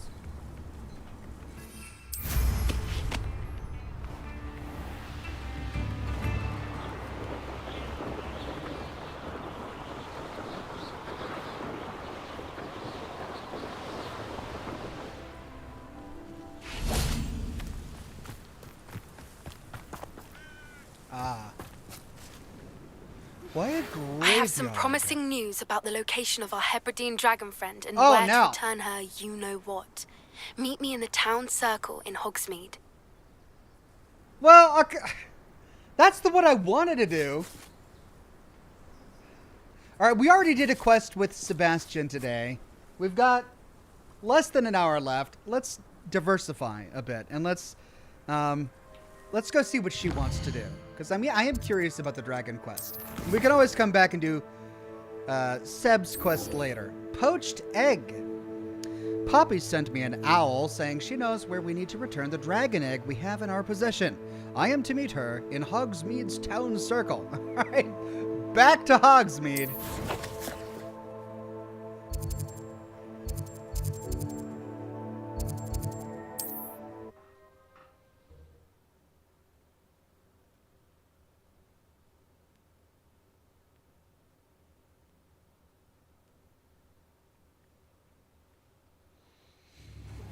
We've got dark wizards these days that make Emmerich the Evil look like you're the oddball. You can't Probably about imagine time. how inconvenient travel was. What were you saying? It's not like her to forget. She's referring to your station. My station? Oh, my station. I didn't keep you waiting, did I? Not at all. I was just at the post office. Gran told me to expect a package, but it looks as if she forgot to send it. She didn't send me an owl this week either. Perhaps she's busy with her research. Perhaps. What was she sending you? Only some feed she's been developing. I was going to give it to Professor Howin for the measles. What kind of research is she doing? It varies from week to week, but it's always to do with creatures. Last week she was studying leg knots in Plimpies. What did you find out about the dragon you were tracking? I realized that she didn't know the poachers had her egg, so when she left Horntail Hall, she would have headed straight to her nest. I went back to the tent and tracked her flight. How do you track a dragon's flight? How do you track a dragon long after she's gone? Tree canopies, burn marks, things like that. Well done. You certainly know what you're doing. I can't be certain, but I have an idea of one place she may have been heading. I thought we might go and see it for ourselves. Of course. Shall we leave now? If that's all right, I want to see how she's faring if she had a collar on. And she's likely frantic about her egg. If she's so frantic about the egg, will she... Here we are. I do think this is where we'll find her. The terrain's typical of where the breed would nest. I suspect it's how the poachers found her to begin with. They likely camped here and logged her patterns. Perhaps nabbed her first and then her egg.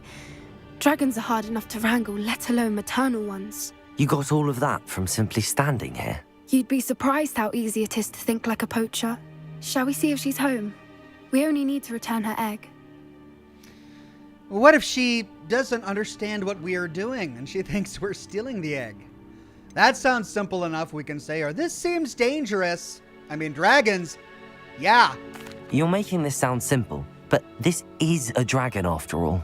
Hebrideans can be aggressive, but they're also clever. She caught on quickly enough when you showed her how to escape the tent. She'll understand why we're here once she sees her egg. Then we can be finished with the poachers once and for all. Well, I hope so. That's certainly one way it could pan out. I don't suppose you've thought about keeping it, have you? No, it belongs to her. Keeping it will make me just as bad as the poachers. That's right, Poppy. If you're right about finding her here, how do we go about returning the egg? Her nest will likely be in the heart of her den, which she will be keeping guard over. It might also be more charred than anywhere else, I imagine. Well then, let's find our dragon and return her egg. Wonderful. If she sees us flying about, she might take it as a sign of aggression or food. We should stay on foot. Oh, and one more thing. Let's not agitate her. Goodness knows she's been through enough already. I'm ready when you are. So, sneak up on a dragon's nest. This should be fun. Do we go invisible? I think we should go invisible. Find the dragon's nest. There she is, above us. She did make it home safely. Oh, good. It looks as if she wasn't collared like the other dragons. Yay, I'm so glad she's safe. Looks like she can still breathe fire, too. Hooray!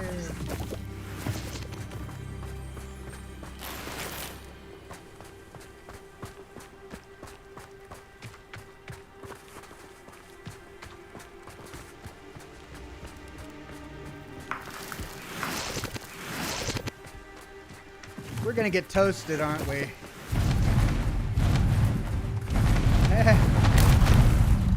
Yep, just passing by.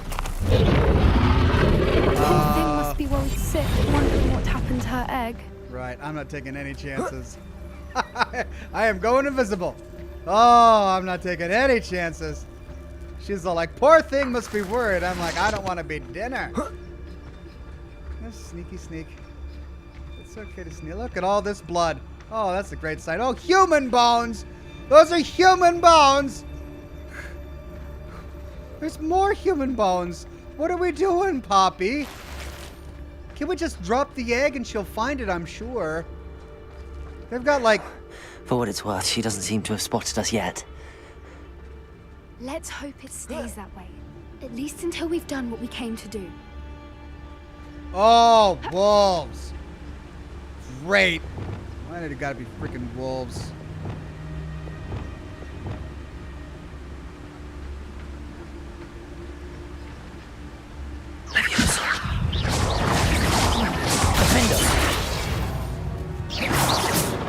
Ooh, and I sliced through them all. They were nice and lined up for me. Back to invisible. A more hushed approach is likely wise.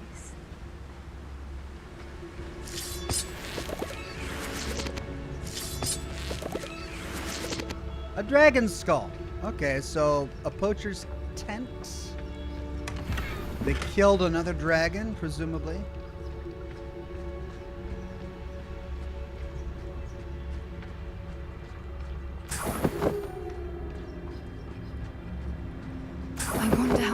brought to capture her.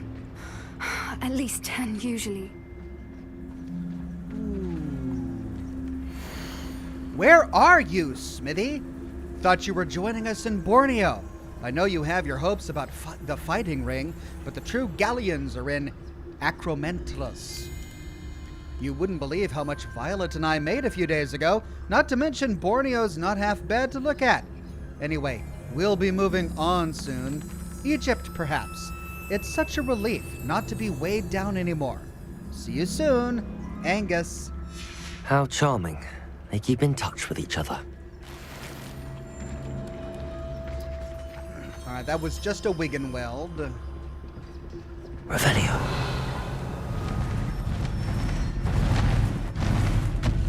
There she is again. She's breathtaking. From a distance. Yeah, she's definitely doing something with her breath. Okay, time to Repario. Reparo. Fantastic.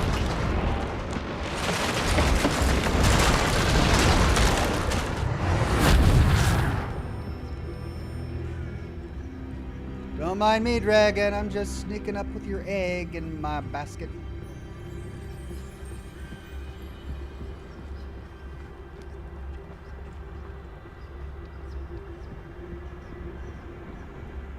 I wonder how good her eyesight is. I beg your pardon? I don't imagine the poachers fed her well. And from a distance, we probably look exactly like sheep to her. Oh, great. Hebrideans love sheep. How lucky for us. Think of that now, why don't you, Poppy? I mean, I'm sure the dragon can't see us when we're invisible, right? Or is this scripted? Maybe it's scripted and it doesn't even matter if we're stealthed at all.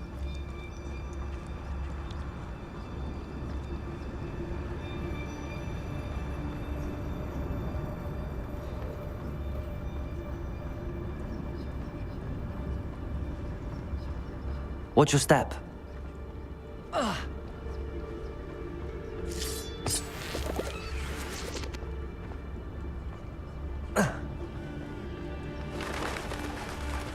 Pity. She must have been starved to pick off a graphorn. Or just raring for a fight. So that's a graphorn. Revelio. Well, I have yet to come across them in my travels. We need a graphorn and a crawl, whatever they're called, to take back to our vivarium.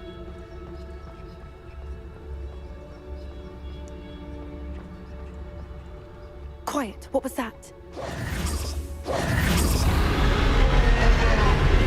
Why did you unstealth? What? That's scripted.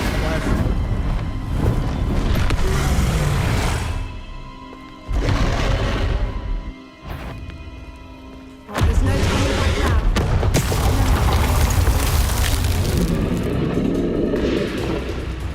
Get past the dragon, closer to her nest. Over here.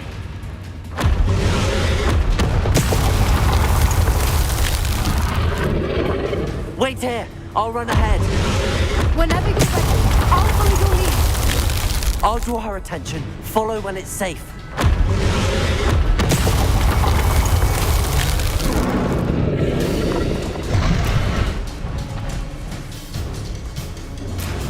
So much for stealth.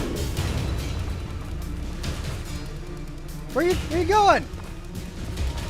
Oh, I guess that's the right way. Well, she knows best. Watch out! It's her domain. She'll make sure we know it. Oh, yeah. Can I even bother to stealth here? She'll still be able to smell you. Smell me, right.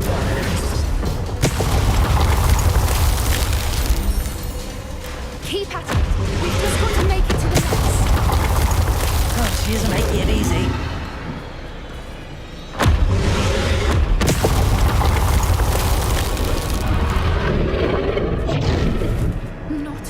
welcome.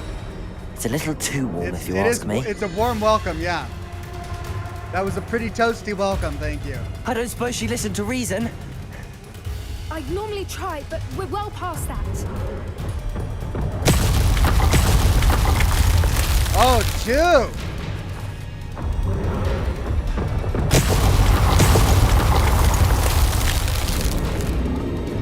Get to that opening below her.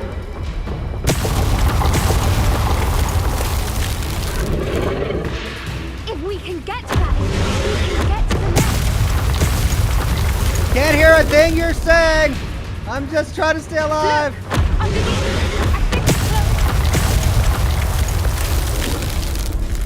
Run! She's leaving! Quickly! Brilliant.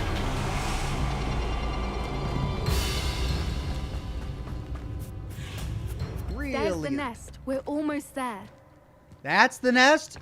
Why are we so far away from the nest?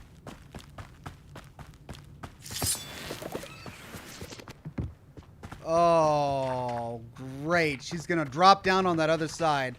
Why is every bridge here broken? Good question. Repair her.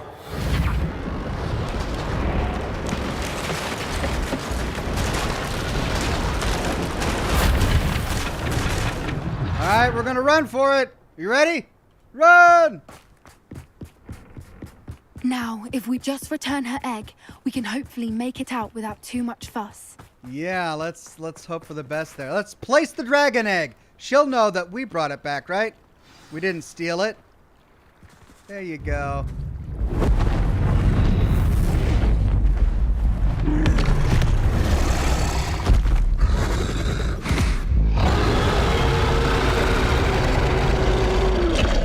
Good morning to you too.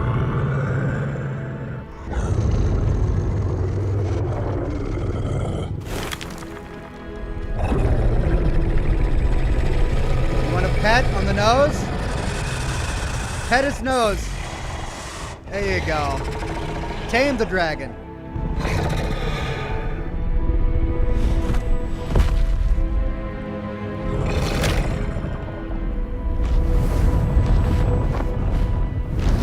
We have an understanding.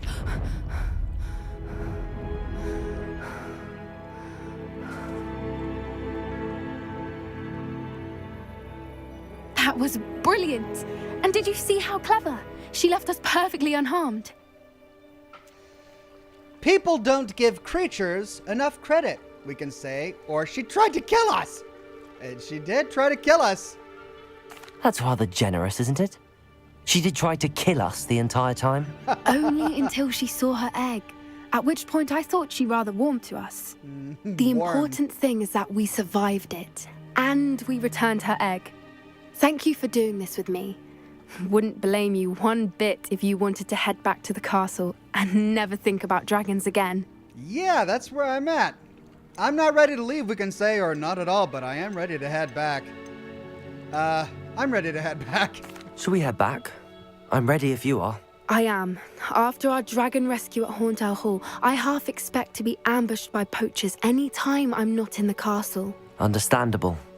We did sabotage their fighting ring and steal a dragon egg from them. True. So why haven't they come after us? It's not like them to let things lie. Unless... Unless what? Unless they haven't let things lie. Oh no, I can't believe I didn't see it. We need to leave. I need to send an owl. What? Didn't see what? Spill the beans. Share, I'm your partner. We're in cahoots together. Saving dragon eggs and killing poachers. How could I have been so blind? Blind to what? Quest complete, poached egg. Alright. Well, she kind of left us there with a bit of a dangling thread. What was she blind to? The poachers didn't let it lie. Okay. But what are they planning? Well, guess we'll find out later. Revelio.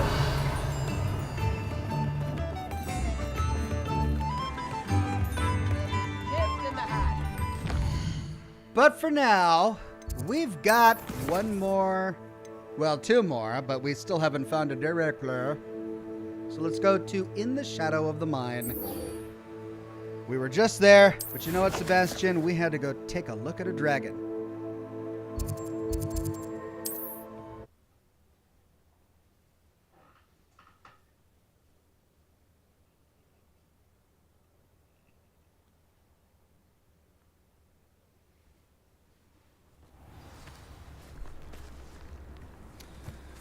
What's this?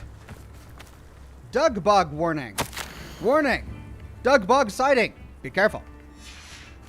Yeah, I think we killed that dug bog, the one in the creek, right? Well, these villagers are playing the same You've made music Upper everywhere they Hogsfield go. safer, and for that, I thank you. What is that? What muggles call a loop. Marvelous, isn't it? Is that it's a snake trombone? Okay. Let's tip. There you go. Good music. Thank you.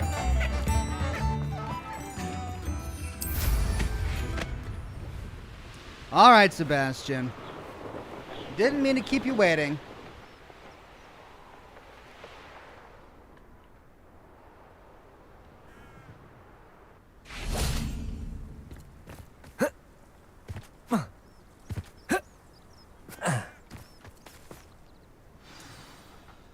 Guess we gotta be at a graveyard at night. I thought my owl might pique your interest. If we're going to be dancing with the dark curses. I came as soon as I could. I'd been so preoccupied by all that happened with Ominis and the catacomb, not to mention my uncle's reaction, that I'd almost forgotten what it was that struck me about that triptych. This is the view painted on the canvas that was left on it. That's incredible. You know this area well. And while I was waiting for you, I scouted around and discovered an abandoned mine nearby, surrounded by Ranrock's loyalists. Do you think there's a connection to the triptych? I've no idea, but perhaps they're searching it, the way they did Rookwood Castle and Isidora's Manor. How do we want to handle this? Perhaps we can avoid detection, we can say, or we deal blows. Well, I mean, we can always deal blows. Let's try to avoid detection first. We need to see what they're doing, but let's not draw their attention. Very well. And I still have that rune symbol we found on the triptych. If there is a connection, I suspect we'll see that symbol again. After you. In the shadow of the mine.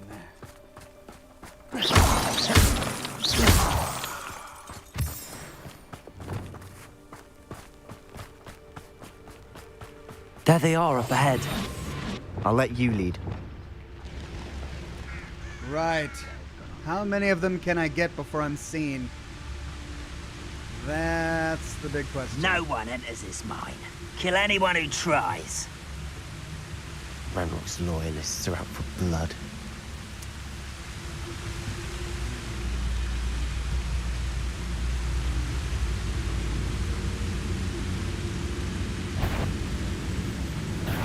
Such arrogance.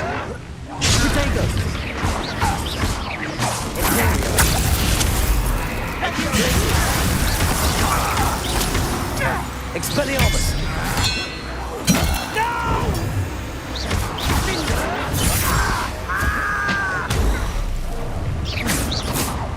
Sendo! Fringo! I'll kill you when I get down from here! That was meant for me. Expelliarmus! You can't stop us.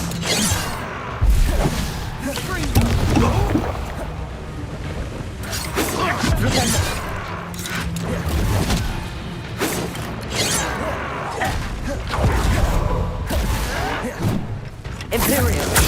Yourselves. Not quite. Glacius! Not enough. You won't get away. Glacius! Expelliarmus! Protego!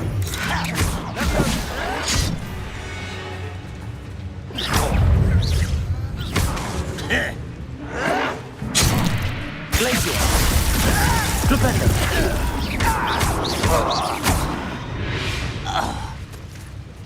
All of Ranrock's loyalists deserve the same fate.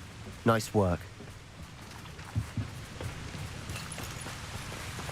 Well, that was messy.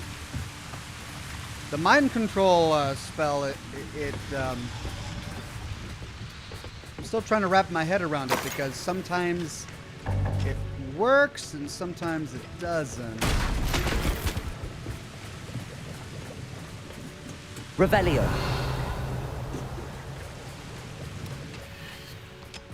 Okay. I probably just need to get my rotation down in order for it to work.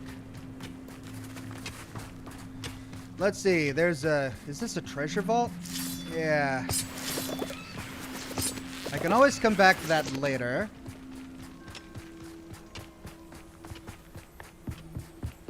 This is going well. We make a good team. We do at that. Once again, we could fight our way through or be discreet. You know which one I'd choose?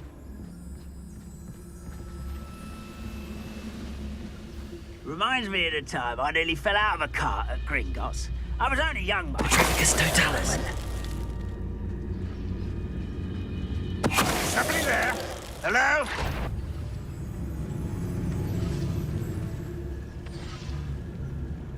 All right, so far the stealth is working.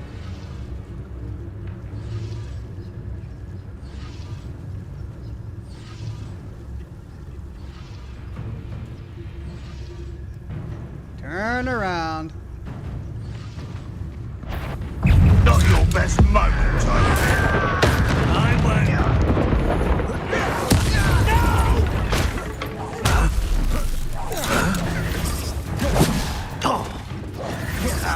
Fringo! Stop avoiding me! Protego! Expelliarmus!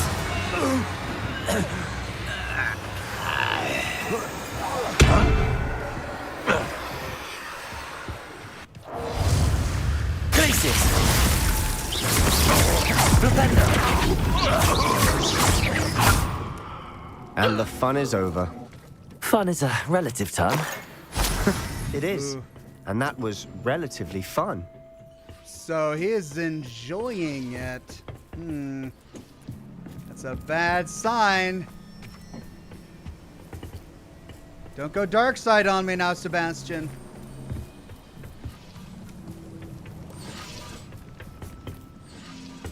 Okay. Into the mine.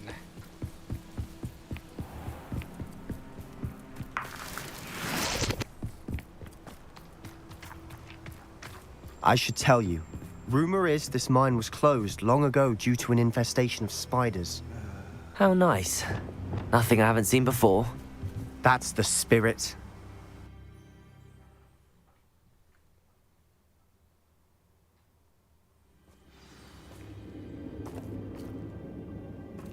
Spiders. Always more spiders.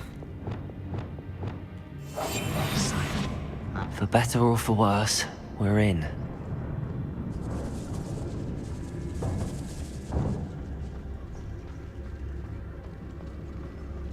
Take to fight!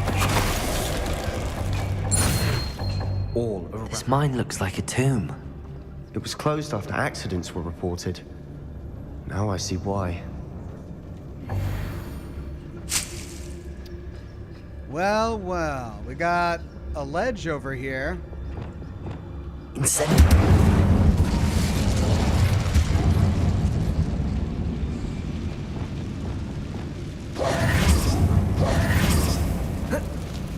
Ah! Loot.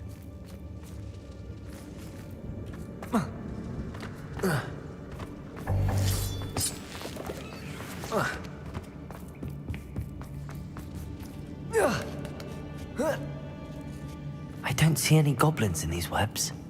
Too disgusting for even a spider to prey on. God, Sebastian. He really hates goblins now. All right, time for a slide. Not quiet enough.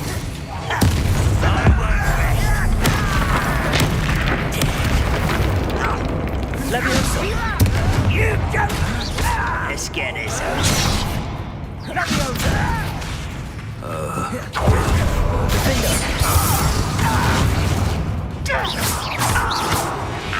How many Ranrock's loyalists are in here? Too many. They definitely think there's something here they want. Alright, so we got a box there, a platform over there, and an area blocked by spider webs over here. Which means this is the secret. Incendio! That ledge is awfully high. Any ideas? Yes, but I'm getting secrets first. Treasure. Okay, now for that. Accio! Wingardium Leviosa!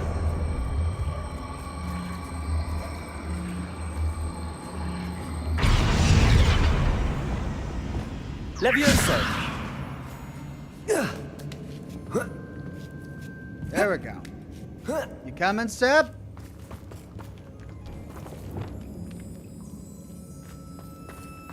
It's no wonder spiders give people goosebumps. Could be the hairy legs, or the soulless eyes, or the venomous fangs, or any number of endearing qualities, really. Alright, we need to go down there, but there's a ledge over here.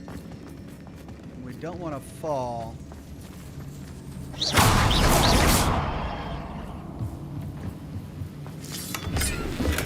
Chest. Okay. Let's go around this rock pillar. And down we go. Oh boy, down we go. Smashing. Should have thought to conjure stairs. Did he really just say smashing? Come on! Smashing. Golly. Oh, the puns. Right, let's repair this first. Actually, let's loot first. Smash it.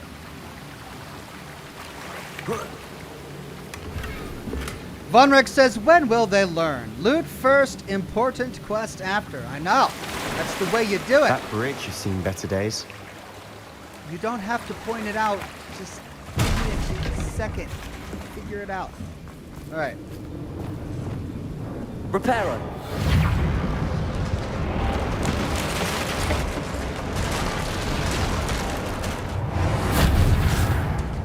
But what's up here? Incendio! Depulso! We got fire. Incendio!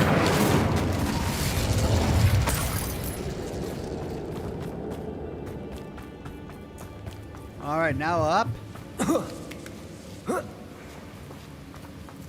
Padre says, did you hear the secret joke that only the FBI, CIA, and MI6 know? Sentence redacted. Have you heard about the secret bakery? It's on a need-to-dough basis. The secret bakery on a need, K-N-E-A-D, to dough basis? Padre, just why? What was the Soviet Union's most secretive insect?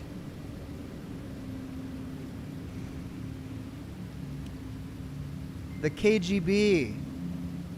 But not like KGB. The KGB? Bzz, KG, it's a KGB, the KGB. It's a secretive insect. Oh, thank you, Padre. Incendio. KGB, beautiful.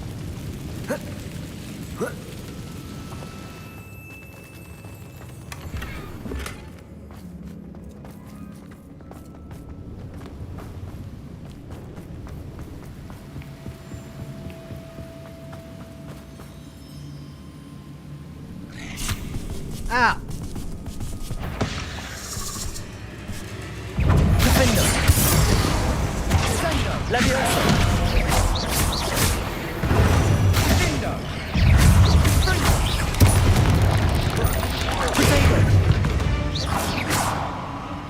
We've rid the world of another spider. I shall sleep better tonight. Well, the spiders are killing these goblins.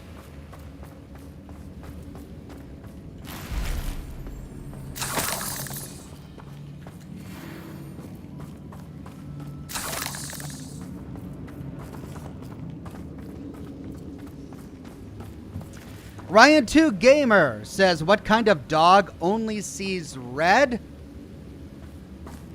A bulldog. Those bulls see red. Thank you for that We're one. making quick work of them. Ryan2 Professor Gamer. Hecat would be proud. She would at that. Ranrock's loyalists have all but declared war. Okay, quest marker that way. Extreme danger this way. We're going with extreme danger. Lumos.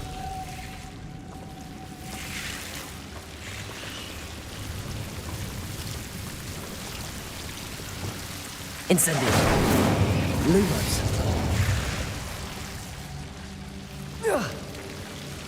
Hey.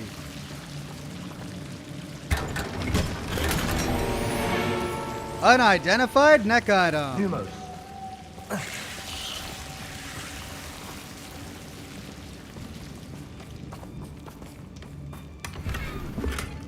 Collection updated. Small rugs.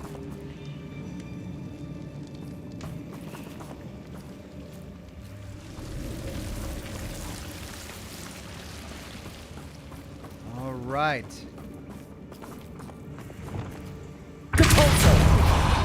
Lumos.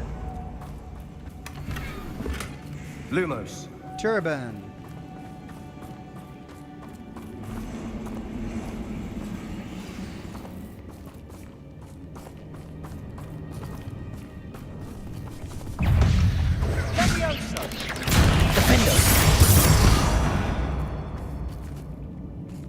We got spiders. Can I get through there? I don't think I can. Ooh, I don't think I want to. Let's go the other way.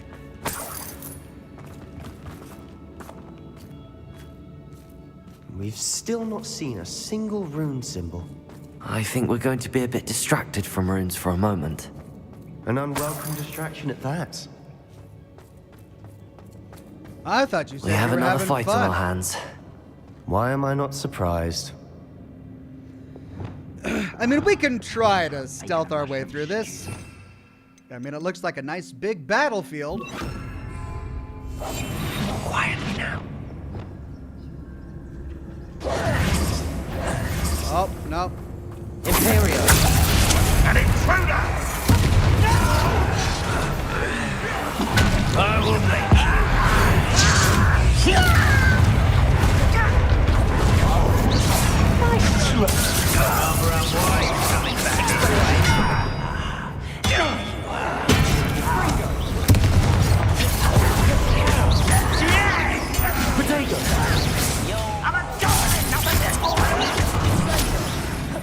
Expelliarmus! Glacius! Stupefy!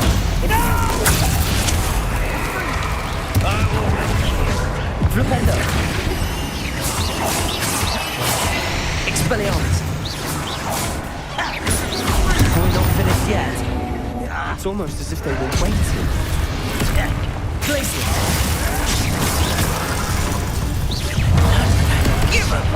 Defender! Incendio!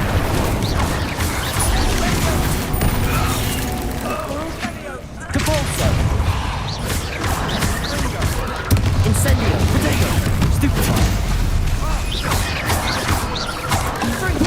Defender! Incendio!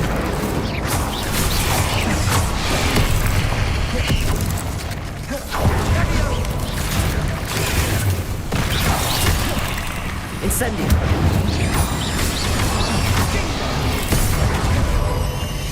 Defender!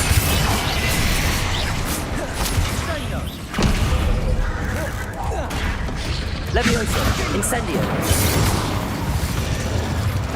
We certainly cleared the room. You're not a bad chap. For a Slytherin. For a Ravenclaw, you certainly have a lot to learn. For a Slytherin.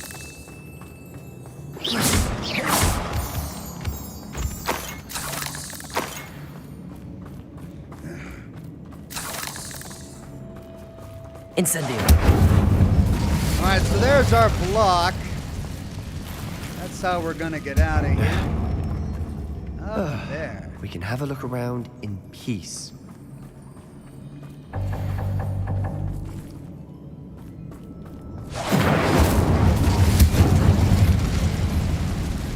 Okay, what are the symbols? That's fire. Confringo! Symbol. Above the cavern door. Ranrock's loyalists never knew to look for it. Alright, 1, 2, and it's on a timer. Are there any others? Is it just those two?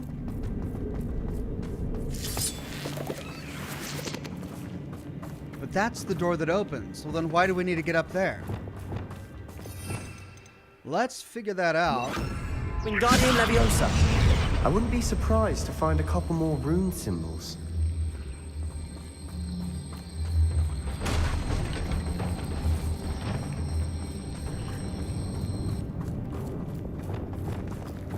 Levioso!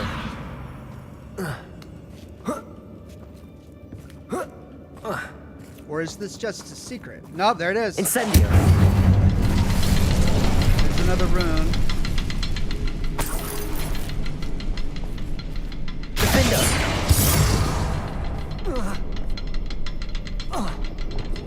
Confringo! Wasn't expecting that.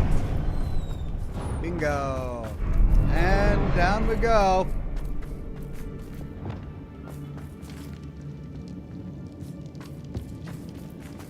What have we here? Isadora's journal, entry 3 of 7. The world floated back to me as if in a watery haze. How long had I been unconscious?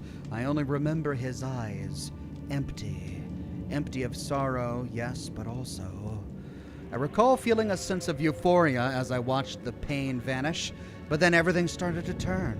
When I fell, I must have hit my head.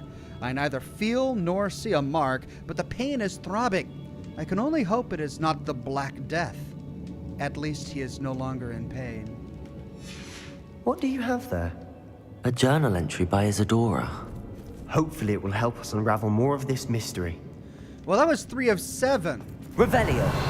Are we reading these out of order, or are those the only ones available here? Sebastian, I think I found something. A canvas piece. Brilliant. Our efforts weren't in vain after all. Still, something about this place feels odd. I did? A canvas piece? What feels odd about it, Sebastian? Is it the 3 stacked skulls on a glass? Is that odd? Or is it that? Revelio.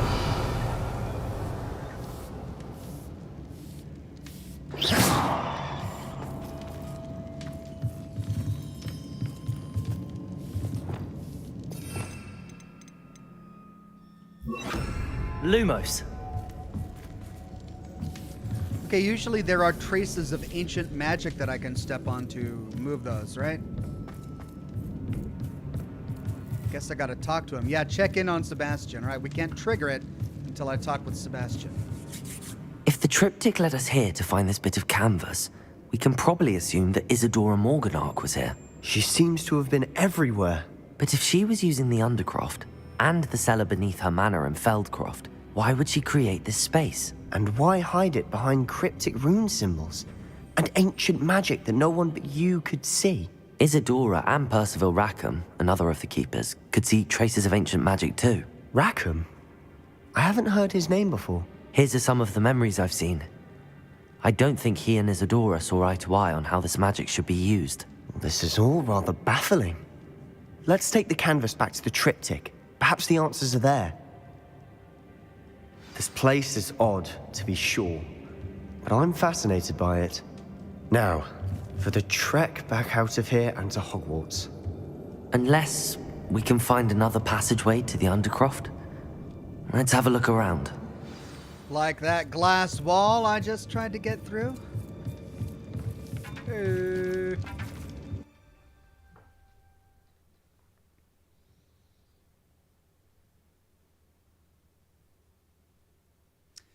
And there we go. And now for the moment of truth. It has to fit. Bit of parchment. Let's do it. Please tell me you recognize the location in this bit of canvas. The good news is I do, in fact. And the bad news? We're in for more trouble. Okay, so we've got one panel left in the triptych that we need to restore. I know that coast. Ranrock has taken over a huge mine in the surrounding area. Mornweem has suffered for it. It's as bad as Feldcroft's become. Should we head there now? We should wait. Why? All this time, we've been a step behind Ranrock. I may know someone who could help us get ahead. Who is that? A goblin named Lodgok, or they asked me not to say anything. We should probably respect his wishes, so we'll say the former, or the latter. Someone who knows Ranrock personally. They asked me not to mention their name to anyone. A goblin? Tell me I'm wrong. You know goblins cursed my sister to shut her up. Said she should be seen and not heard. I do, but not all goblins are... Not all goblins what? Have you forgotten Feldcroft? Have you forgotten the mine we just went through? No, Sebastian, I haven't. You're not listening to me. Why would I listen to someone so ignorant? Wow. Okay, Sebastian. Starting to rub me the wrong way now, Seb. That was cruel, we could say, or you're not thinking straight. Both are true. You don't know what you're saying. Take a breath for a moment. Oh, I know precisely what I'm saying. Unbelievable. I mean, you need the ancient magic to finish this. Which means you need me, Sebastian. I've been with you this entire time. I supported you. And because I've got a friend that's a goblin, you're freaking out? Sebastian, calm the heck down. I hope Professor I believe my next broom upgrade to be even more impressive than the last. Come by Spintwitches as soon as you can. Well, that owl interrupted a little bit of a conversation that Hornbottom was having with himself. Speak to the portrait of Professor Niam Fitzgerald in the map chamber. Let's see, hold on. What did we get updates for? We get to talk to Poppy again. I'm sure we'll get that owl soon. The sky's the limit. All right, we get a broom upgrade. Hooray. Still got to figure out a Bombarda. And now we can continue with this portion of the primary plot. Let's see if we get that owl message about Poppy.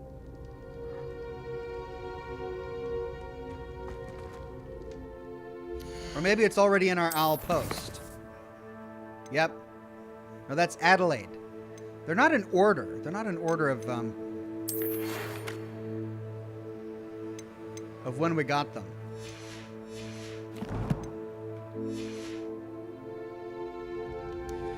Quintius says, Ox, you can buy upgrade ingredients from the village north of Hogsmeade, like Phoenix and Graphorn. Thank you, Quintius. I think I want to wait until I actually find Phoenix and Graphorn and poach them, capture them, rescue them from the evils of nature. Put them in my little vivarium, in my little bag. Ladies and gents, there we go. We made some great progress in many of our primary plots today. I'm going to go ahead and do a hard save here.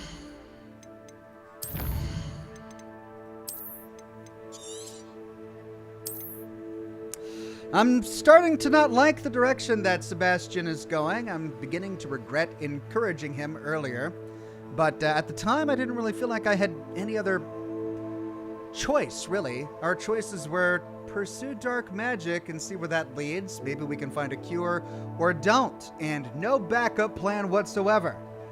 Perhaps they would have thrown us a backup plan had we simply rejected dark magic. But oh well, the choice has been made.